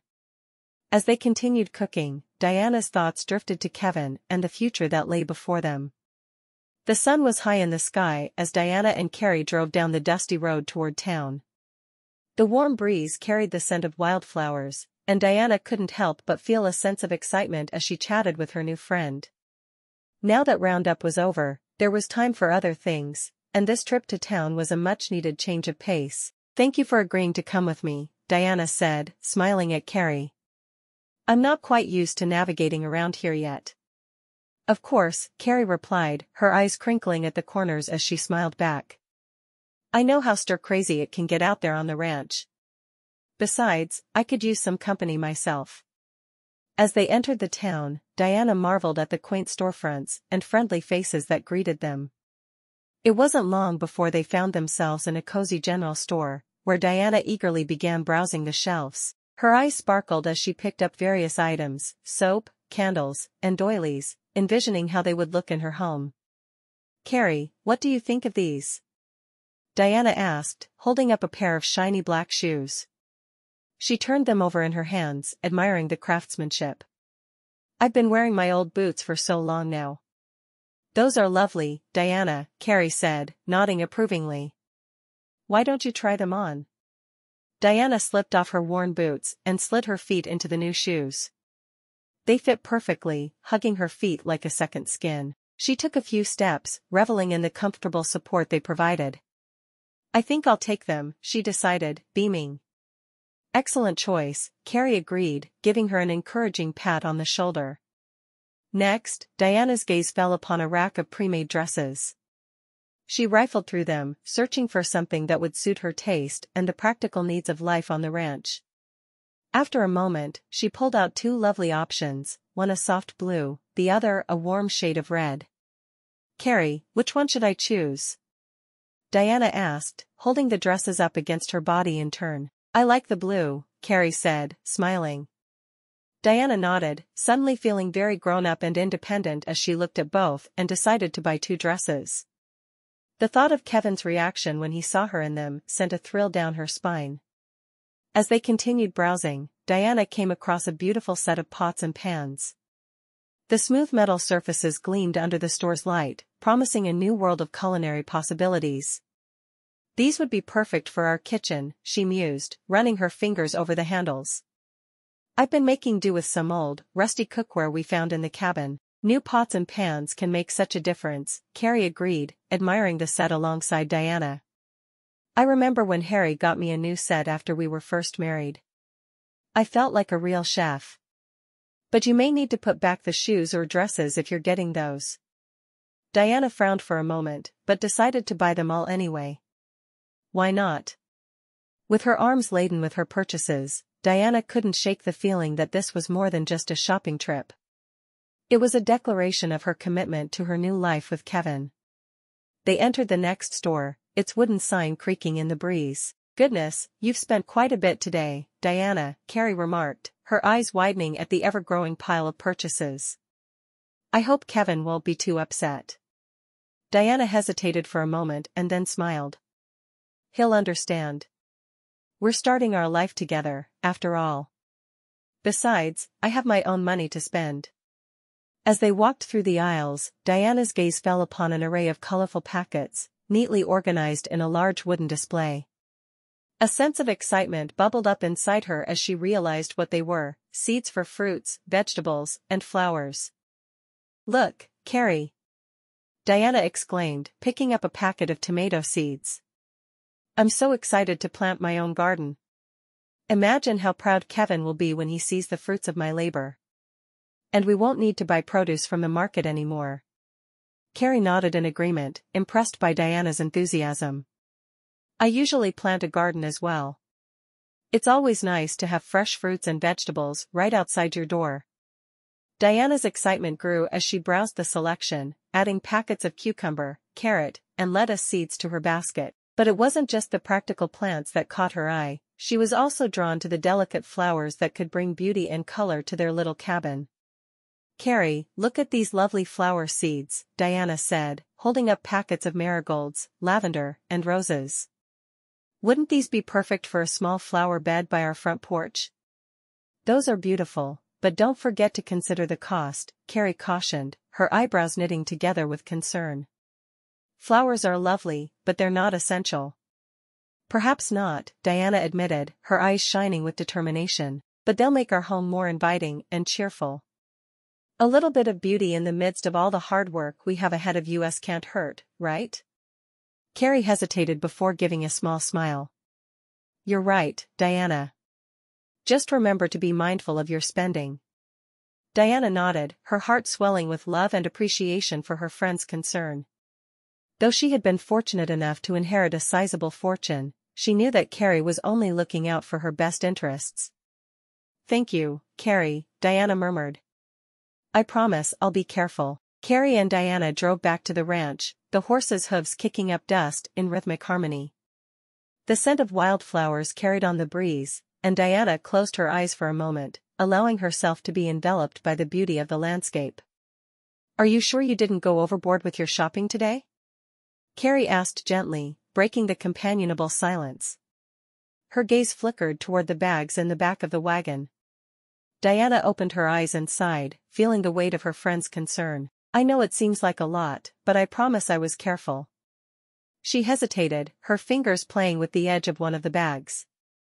"Besides, we needed those things for the cabin, and I wanted to make our home more welcoming." "Of course," Carrie replied, her tone softening. "But you need to remember that life out here is different than what you're used to back east. We have to live within our means, and sometimes that means making sacrifices." Diana nodded, understanding Carrie's intention but still feeling the sting of her words. She knew Carrie was unaware of the fortune she had inherited, and without Kevin's permission, Diana wasn't willing to confide in her friend. Instead, she tried to focus on the positives of their conversation. "Thank you for looking out for me, Carrie," Diana said, offering her friend a small smile. "I'm still adjusting to this new way of life, but I'll try my best to be more mindful of our expenses." "Good, I just want you to be prepared for the challenges ahead," Carrie responded, returning the smile. "And I'm here to help you every step of the way." Diana's heart swelled with gratitude, knowing she could rely on Carrie's support. As they continued their ride, Diana allowed her thoughts to drift back to her shopping spree and the future that awaited them on the ranch. She imagined the fruits and vegetables growing in their garden, providing sustenance for their family, and the vibrant flowers adding a touch of beauty to the rugged landscape. "Life here may be different," she thought to herself, "but it's the life I've chosen with Kevin. And together, we'll make it work." The sun dipped lower in the sky, casting long shadows across the path as they drew closer to home. And as they crested the final hill, Diana caught sight of their cabin, its modest structure now holding the promise of love and dreams fulfilled. The sun was setting as Diana and Carrie arrived home. The sight of Kevin waiting on the porch to welcome them back sent a mixture of excitement and trepidation through Diana's veins. "Hey there, ladies," Kevin greeted them with a smile that didn't quite reach his eyes. "Did you have a good time in town?" "Of course. We found everything we needed," Carrie replied cheerfully, setting the brake on the wagon and beginning to unload their bags. As she began carrying the items inside, she cast a sidelong glance at Diana, knowing full well what lay ahead for her friend. "Let me help you with that," Kevin offered, reaching for one of the bags. As he lifted it, his brow furrowed, and he looked between the bag and Diana. "What in the world did you buy, Diana? This is heavy." Diana flushed, suddenly feeling self-conscious about her purchases. "Just some necessities," she murmured, trying to sound nonchalant. "New shoes, dresses, pots and pans, and seeds for our garden." "Seeds?" Kevin's voice held a note of exasperation. "How many seeds does one person need?" "Kevin, I thought it would be nice to grow some fruits, vegetables, and flowers to brighten up our home," she explained defensively. "Really now?" He set the bags down and turned to face her fully, concern etching lines into his handsome face. "Diana, we talked about this. We're saving for medical school, remember? We can't afford to splurge on unnecessary things." "Unnecessary?" She bristled, her heart pounding in her chest. "I'm trying to make our home more beautiful and provide food for us. How is that unnecessary?" "Flowers are an extravagance we can't afford," he argued, his voice rising in frustration. "And we don't need a dozen different types of fruits and vegetables." "Kevin, I'm doing the best I can to adjust to this new life," Diana protested, tears prickling at the corners of her eyes. "I thought you would appreciate my efforts." "Your efforts are appreciated, but they need to be practical," he shot back, rubbing a hand over his face. "We have to live within our means, Diana. If we keep spending like this, we'll never be able to afford medical school. Our future depends on it." As she looked into Kevin's worried eyes, she wanted nothing more than to reveal just how much money she had. But she had made a promise to herself, and to Kevin, that their love would not be built on money. "All right, Kevin," she conceded, her voice thick with unshed tears. "I promise I'll be more careful with our expenses from now on." "Thank you," he said softly, reaching out to wrap her in a comforting embrace. "I just want what's best for us." Diana stood in the doorway of their shared bedroom, watching Kevin as he methodically packed his medical books into a worn leather satchel. The afternoon sun cast a warm glow on his face, highlighting the lines of worry etched around his eyes. A pang of guilt twisted her stomach, knowing she was the cause of that worry. "Kevin," she began hesitantly, wringing her hands together. "There's something I need to tell you." He paused in his packing and looked up at her with a questioning gaze. "What is it?" She took a deep breath, her heart racing in her chest. "I haven't been completely honest with you about my financial situation." His brow furrowed, clearly confused by her confession. "What do you mean?" "Well, you know my parents left me an inheritance," she explained, her voice barely above a whisper. It felt like a weight was being lifted from her shoulders as she finally confessed what she had been hiding for so long. "Much larger than I've let on." "Larger?" Kevin echoed, setting the satchel down on the bed and taking a step toward her. "How large are we talking here, Diana?" "Over $1 million, she admitted, feeling a mix of shame and relief as the truth tumbled out. Kevin's eyes widened, shock overtaking his features. For a moment, he seemed lost for words, simply staring at her as if he couldn't quite comprehend what she had just told him. $1 million, he finally managed to choke out. "You have over $1 million at your disposal?" She nodded, biting her lip. "Yes. I'm sorry I didn't tell you sooner. I wanted you to love me for who I am, not for the money I brought with me." As the reality of her confession settled in, Kevin sank onto the edge of the bed, looking utterly overwhelmed. He ran a hand through his hair, his expression a mixture of disbelief and concern. "God, Diana," he murmured, shaking his head.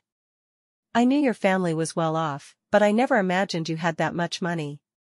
She took a tentative step closer to him, reaching out to touch his arm. "It doesn't change how I feel about you, Kevin.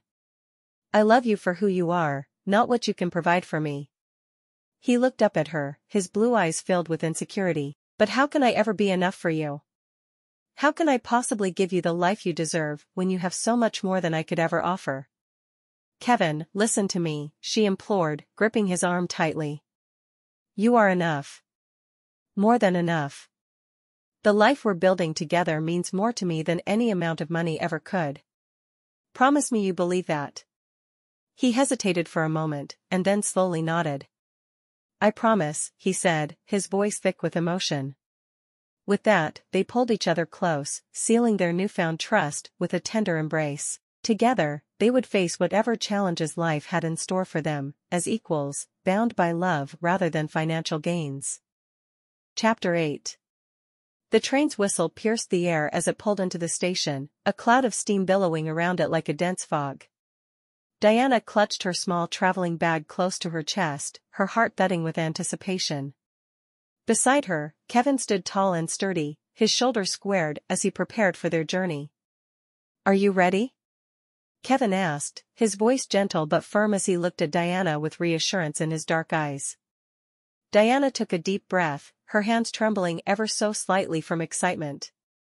I think so, she replied, offering him a brave smile. Together, they boarded the train to Colorado, the prospect of visiting the medical school in Aurora looming before them like a beacon of hope. As they settled into their sleeping car, Diana couldn't help but watch Kevin's strong profile, admiring the determination etched on his handsome face. She knew how much this opportunity meant to him, and she was determined to support him every step of the way. Are you excited that you can finally achieve your goal of becoming a doctor? Diana ventured. Kevin's eyes softened as he glanced at her. Ever since I was a boy, I've been drawn to helping people, he said, his voice filled with passion. I reckon it's just a part of who I am. Diana felt a warmth spread through her chest at his words. She yearned to see him succeed, to witness him achieve his dreams. The closer they drew to Aurora, the more excited she became for him and his future. For their shared future. Upon their arrival, they made their way to the medical school, surrounded by the bustling cityscape. The campus loomed ahead, its buildings imposing yet inviting, a testament to the knowledge housed within. As they walked through the halls, Diana couldn't help but feel a sense of awe. Just think, you could be studying here in just a matter of months, she whispered, her voice hushed with reverence. Kevin's eyes sparkled with ambition, his gaze sweeping over the surroundings as he took it all in. Finally, they reached the admissions office, where Kevin filled out the necessary paperwork to apply for the fall semester. Are you sure this is what you want? Diana asked, her hand resting on his forearm as he signed his name on the application form. More than anything, he replied, his voice steady with determination. But I wouldn't be here without your support, Diana. As they turned to leave the office, the weight of Kevin's future hanging in the balance, Diana felt an undeniable sense of optimism. Whatever the outcome, whether he was accepted into medical school or not, she vowed to stand by him, to be his partner in every sense of the word. And as they stepped back out into the world, hand in hand, she couldn't help but hope that love might eventually blossom between them, too. They stayed in a hotel in Denver that evening, and even had supper in the dining room there at the hotel. As they walked into the room, the chandeliers seemed to drip opulence. So much money wasted on a pricey room and expensive dishes. Money that could have been spent for medicines and proper medical treatment. It was amazing to Kevin to see how well she fit into the wealth around them, and he felt that she was far away from him. How am I supposed to know which fork to use? He asked, making a face.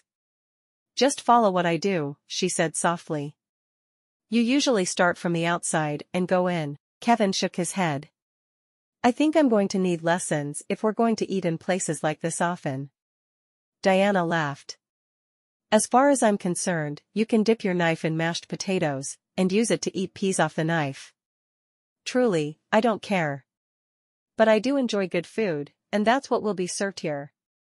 Kevin smiled, but stared down at the silverware, wishing he knew the proper utensil to use for each part of the meal. He felt so out of place in the fancy restaurant, and he knew that his good Sunday suit was lacking in so many ways. Diana had already mended it 3 different times. How could she not be embarrassed of him? And then she said the words he'd been longing to hear. I love you, Kevin. You could never embarrass me. Kevin smiled. And I love you. The journey back to Wyoming was a quiet one, the rhythmic chugging of the train lulling both Kevin and Diana into contemplation. The future stretched before them, uncertain yet full of potential. As they disembarked at their destination, Kevin's hand found hers, their fingers intertwining for a brief moment that spoke volumes. "Back to reality," he murmured, his voice tinged with wistfulness, as if leaving behind a dream. "Reality isn't so bad," Diana replied, squeezing his hand before letting go. "We have each other, after all." They arrived home, the familiar sight of the cabin a comforting anchor amidst the whirlwind of possibilities that swirled around them. Kevin wasted no time in returning to work, eager to keep his mind occupied while they awaited news from the medical school. Diana, too, sought solace in the routine of life, turning her attention to the garden. It was springtime, and the earth felt alive beneath her fingers as she tended to the budding flowers and vegetables. She cherished these moments of peace, a connection to nature that grounded her even as her thoughts raced ahead. "Diana." Carrie's voice cut through the quiet like a knife, and Diana looked up to see her friend running toward her, waving something above her head. "It's here." "Is that?" Diana's heart caught in her throat, her trowel slipping from her grasp as she rose to her feet. "Kevin's letter from the medical school." Carrie panted, her eyes wide with excitement as she handed it over. "One of the ranch hands brought it from town." "Thank you, Carrie," Diana said, her voice trembling slightly as she held the envelope in her hands. This simple piece of paper held the key to Kevin's dreams, and perhaps, to their future together. "Go on, open it," Carrie urged, bouncing on her toes like an eager child. "Shouldn't we wait for Kevin?" Diana hesitated, torn between her own curiosity and the desire to share this moment with her husband. "All right," Carrie agreed reluctantly, "but you better let me know as soon as he reads it." "I promise," Diana replied with a smile, clutching the letter to her chest as she watched Carrie hurry back toward her house. As she stood there in the garden, the sun warm on her face, Diana felt a surge of hope and anticipation.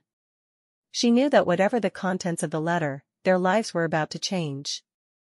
And though she longed for the stability of love, she couldn't deny the thrill that coursed through her veins at the thought of leaping into the unknown, but it would be very different than the last time she'd done it. This time, Kevin would be at her side.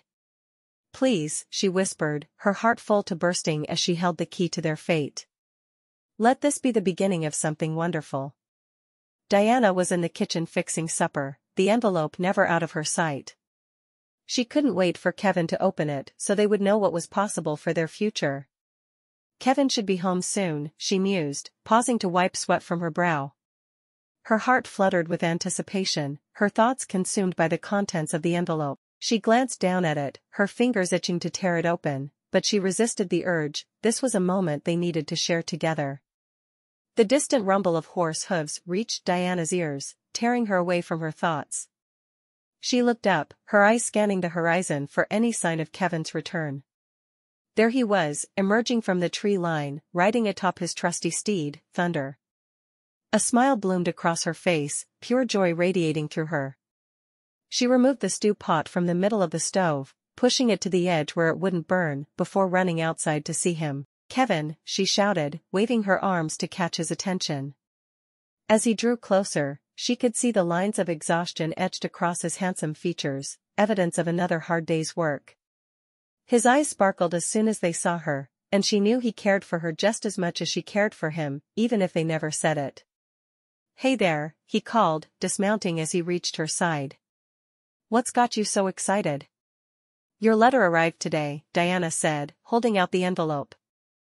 "I wanted us to open it together." "Thank you, sweetheart," Kevin replied, taking the letter from her trembling hands. He hesitated for a moment, stealing a glance at her face, as if searching for reassurance.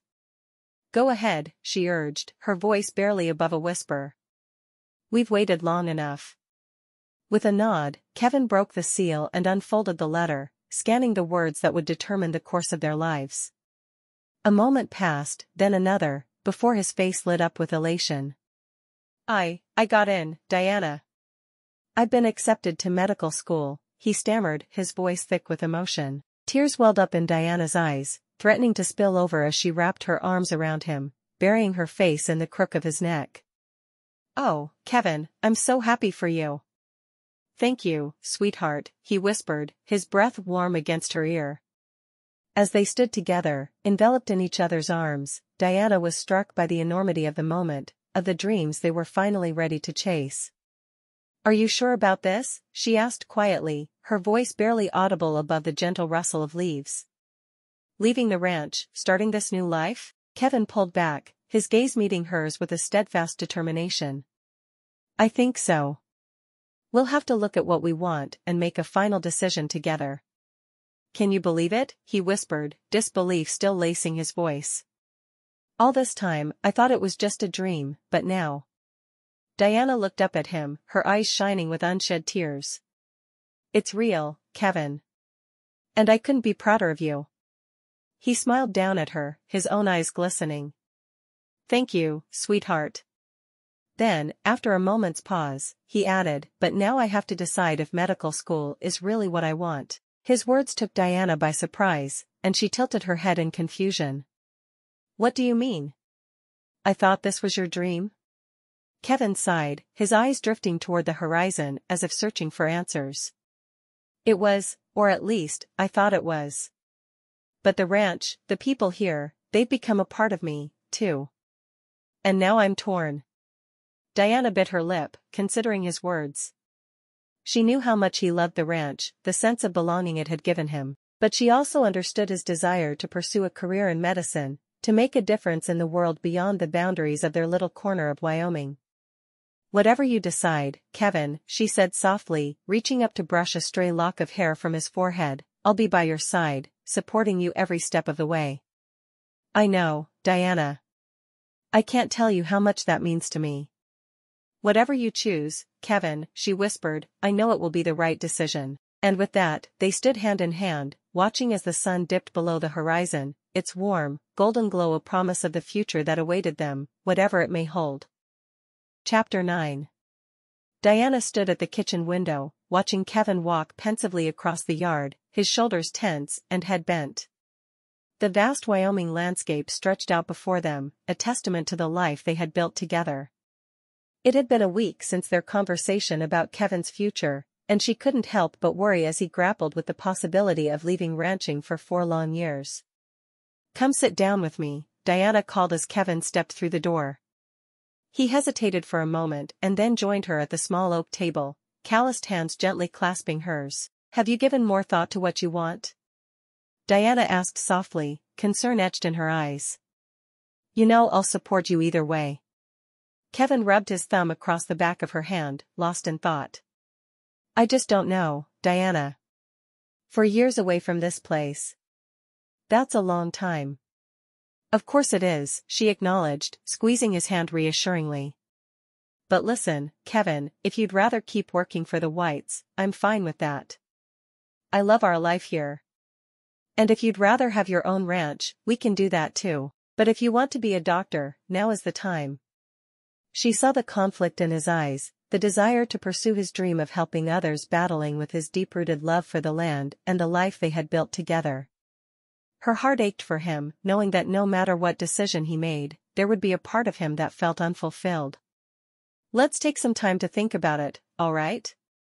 Diana suggested, hoping to ease his burden. We don't have to decide right this second. Thank you, Kevin said, his voice thick with emotion. He leaned over and pressed a soft kiss to her forehead, gratitude shining in his eyes. I'm so lucky to have you. Likewise, Diana whispered, hugging him tightly.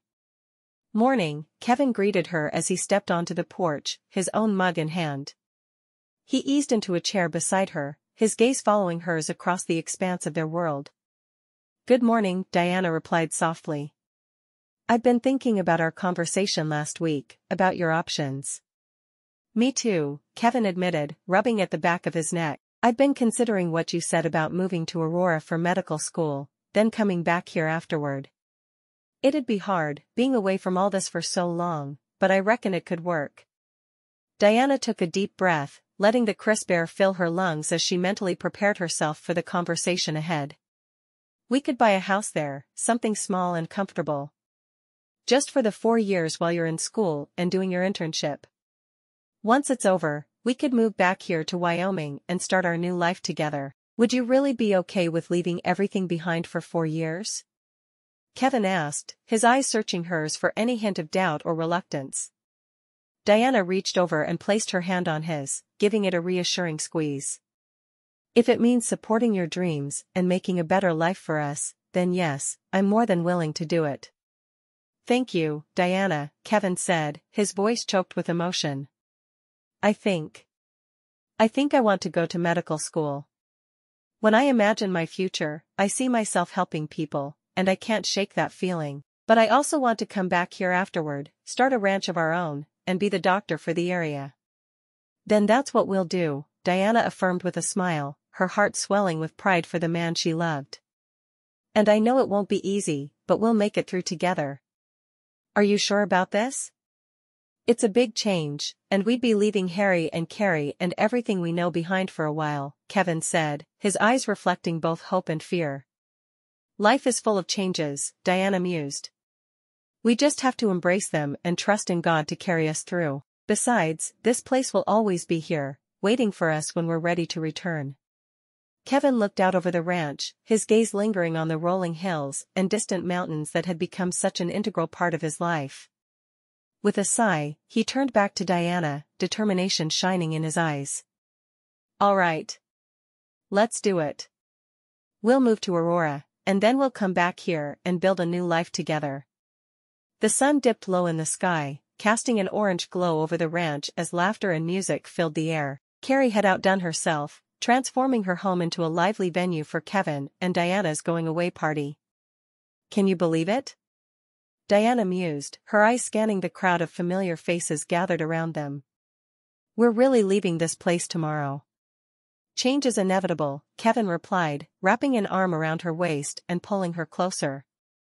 Besides, I can see how excited you are for this new adventure. Of course I am, she exclaimed, her heart swelling with pride for Kevin's decision to pursue his dream of becoming a doctor. But I'll miss this place, and all the wonderful people we've come to know. You won't be gone forever, Harry chimed in, clapping Kevin on the back. We'll be right here waiting for you when you get back. And who knows, maybe by then my Carrie will have written enough mail-order bride romances that we can buy even more land. Carrie rolled her eyes playfully at her husband's remark, but couldn't hide the affection in her smile. Now that would be a plot twist, she quipped, joining the group with a tray of her homemade cookies. As the evening wore on, the mood became bittersweet, with friends and family sharing stories and memories, laughter mingling with tears. Diana found herself torn between the excitement of their new life in Aurora and the ache of leaving behind the community they had grown to love.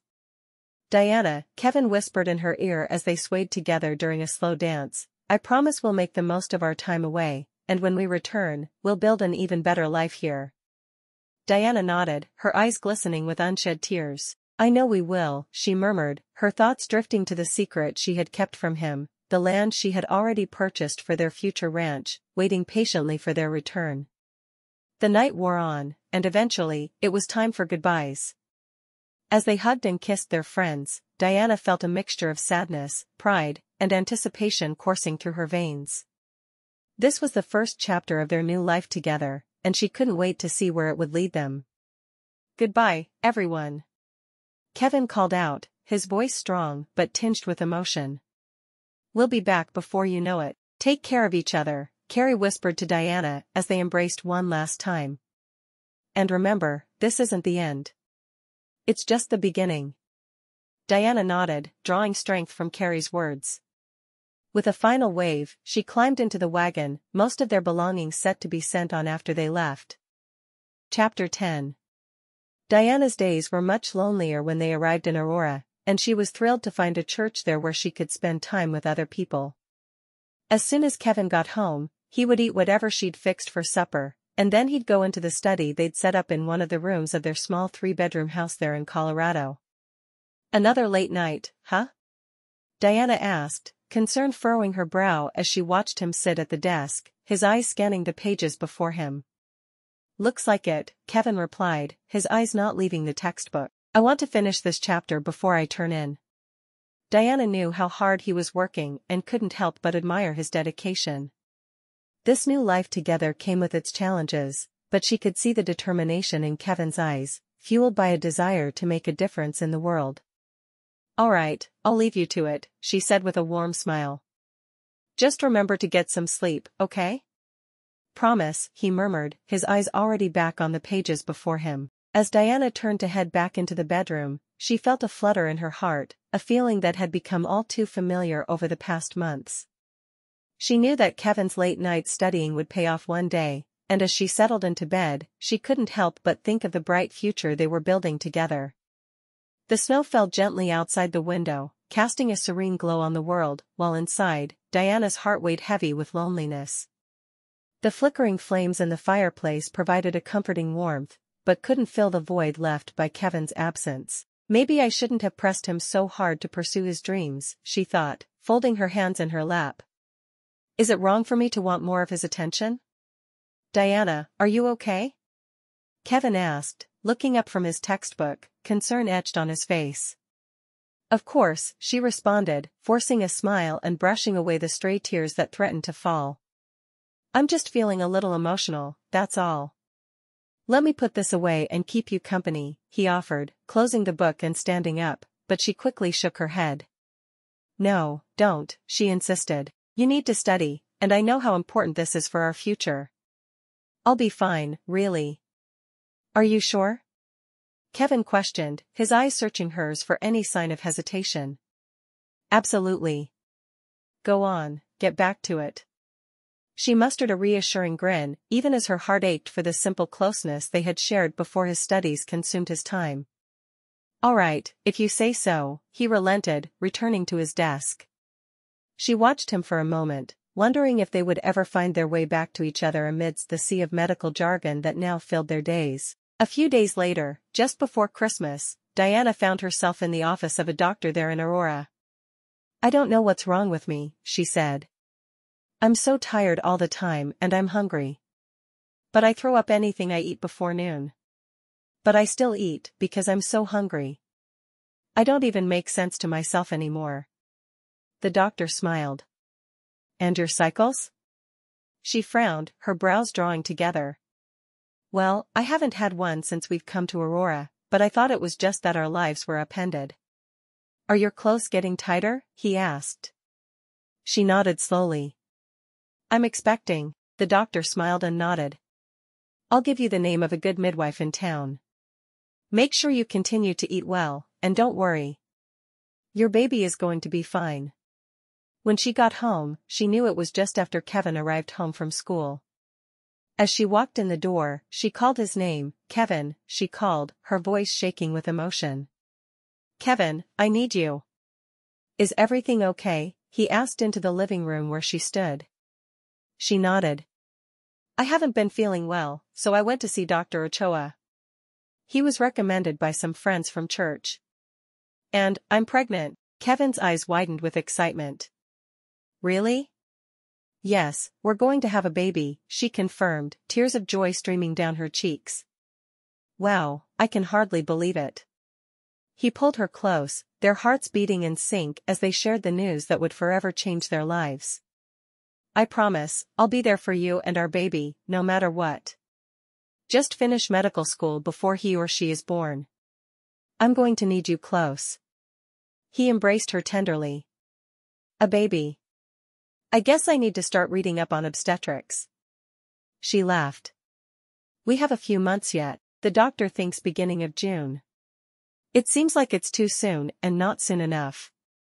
Diana stood watching Kevin as he studied for his first semester exams. He looked so tired. "Long day?" she asked, as she rubbed his neck, knowing it would make him feel better. He spent too many hours hunched over his school books. Kevin looked up at her, forcing a smile. "Very.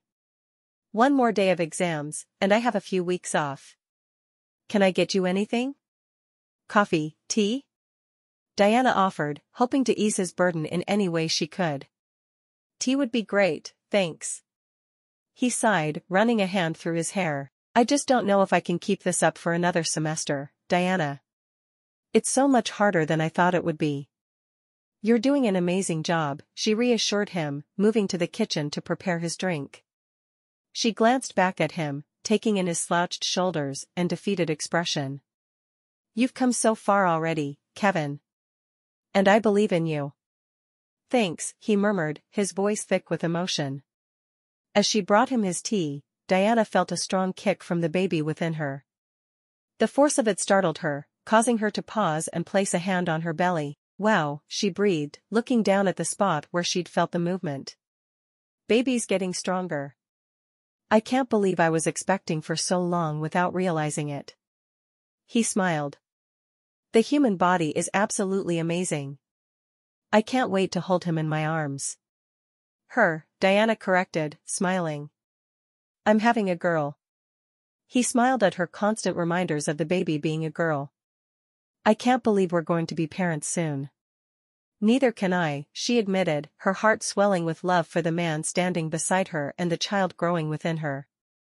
"But I know we'll be amazing at it. I promise I'll do everything I can to provide for us," Kevin vowed, his eyes sincere as they met hers. "I just hope I can get through the next semester without falling apart." "Have faith in yourself," Diana urged gently, placing a hand on his cheek. "I do. Thank you," he whispered, leaning into her touch. "For believing in me and for being my rock." "Always," she promised, her heart full of love and determination. The sun had barely risen and the sky was a canvas of soft pinks and purples as Diana sat in the kitchen, her hands gripping the edge of the table. The pain had started as a dull ache earlier that morning, but now it came in waves, each one stronger than the last. "Are you sure you don't want me to call the doctor? Or the midwife?" Kevin asked, his voice thick with worry as he stood beside her, his hand hovering uncertainly over her shoulder. "You have your graduation today," she reminded him through gritted teeth, her eyes squeezed shut as another contraction rippled through her body. "I can't ask you to miss that. I'm not having this baby until it's done." "I don't care about walking across the stage," Kevin insisted, his eyes never leaving her face. "You and the baby are more important to me. I'll stay here with you." "Kevin, please," she managed to gasp out between contractions. "You've worked so hard for this. You deserve to be recognized for your achievements." He hesitated for a moment, torn between his desire to be there for Diana and the culmination of all his hard work at school.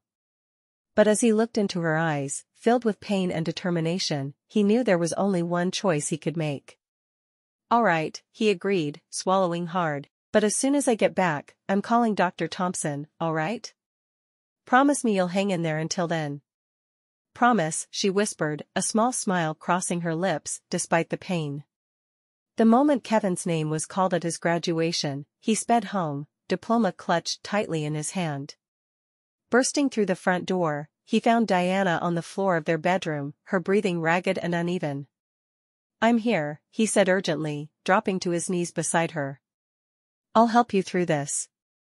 "Kevin, it's happening so fast," she gasped, the fear in her eyes making him ache with worry. "Stay calm," he instructed, trying to keep his voice steady as he took her hand. "We can do this together." And so they did, with Kevin guiding Diana through each contraction, holding her hand tight and murmuring words of encouragement. Hours later, when their baby finally entered the world, Kevin couldn't help but feel that this moment was more significant than any graduation ceremony could have been. "Look, we did it," he whispered in awe as he cradled their newborn daughter in his arms. "We're parents. Thanks to you," she replied, exhaustion and gratitude etched into every line of her face. "You were amazing." 2 weeks later, Kevin began his internship with Dr. Thompson, a kind-hearted local doctor who had been instrumental in helping him get through school. As he walked into the small clinic for the first time, he carried with him the memory of bringing his child into the world, a moment that had forever changed him. "Morning, Kevin," Dr. Thompson greeted him with a warm smile. "Ready to dive in?" "More than ready, sir," Kevin replied, determination and excitement coursing through him. He knew he had much to learn, but he was eager to embrace this new chapter in his life. As he set about his work, he couldn't help but think of Diana and their daughter, Caroline, back at home, waiting for him.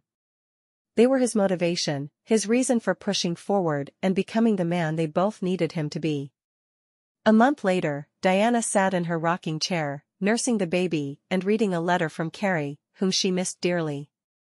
Sure, she'd made other friends, but none quite so special as Carrie. My dearest Diana, as the sun sets over our beloved Wyoming, I find myself seated at our old wooden table, pen in hand. The warmth of the hearth is comforting, but your words, carried across the miles by the whispering winds, bring a different kind of warmth, one that fills the heart with joy and longing. Firstly, let me extend my heartfelt congratulations to Kevin. His achievement is indeed a testament to his determination and unwavering dedication. To think that he is now a doctor, ready to heal and serve, fills me with immense pride. Even from this distance, I can almost see the sparkle in his eyes, the humble pride of a man who has worked tirelessly toward his dream. How wonderful it must be, dear Diana, to be the partner of such a remarkable man. I remember when he first shared his dreams of attending medical school.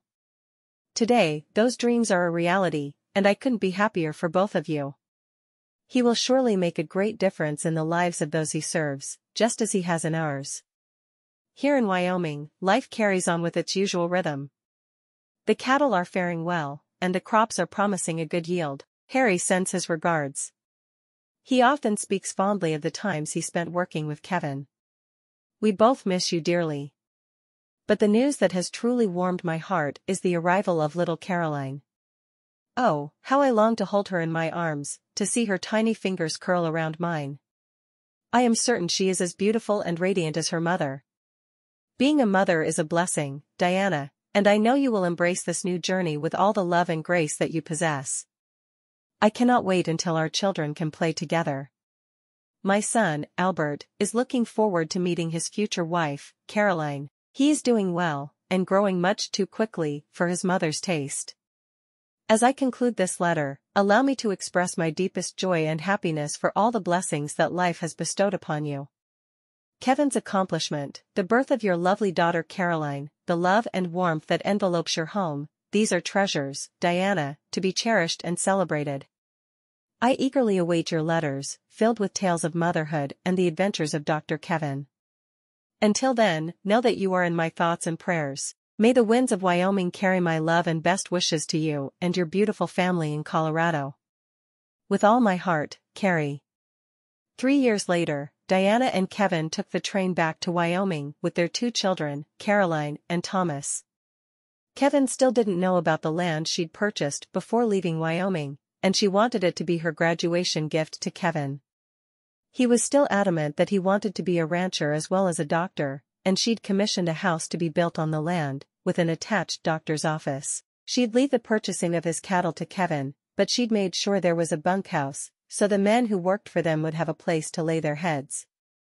Best of all, the land was adjacent to Harry and Carrie's land, and their homes would still be a 5-minute distance apart. Soon, they were in a wagon and headed out to their new land. Kevin never asked where they should go, he simply started out toward the Whites' ranch, and Diana didn't say a word. She would tell him at the Whites, and they would all enjoy his reaction together. Diana was surprised at the party awaiting them at the Whites, to welcome them home to Wyoming. Many different people wanted to toast Kevin, the new doctor in the area. Finally, after all who wished to speak had welcomed them home, Diana spoke up.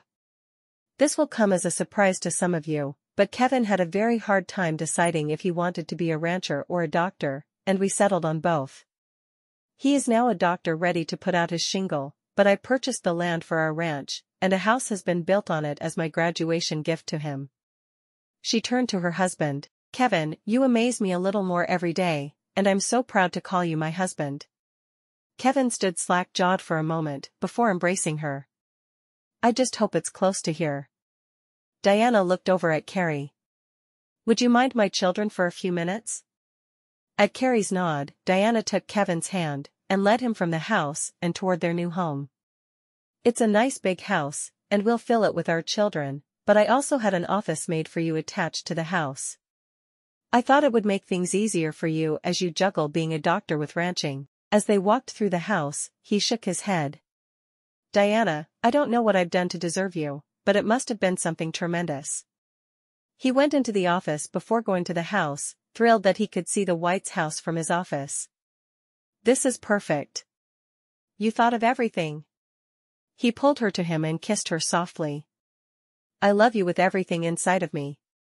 Thank you for making my dreams come true. Diana shook her head. You made your dreams come true. I just helped a little bit along the way.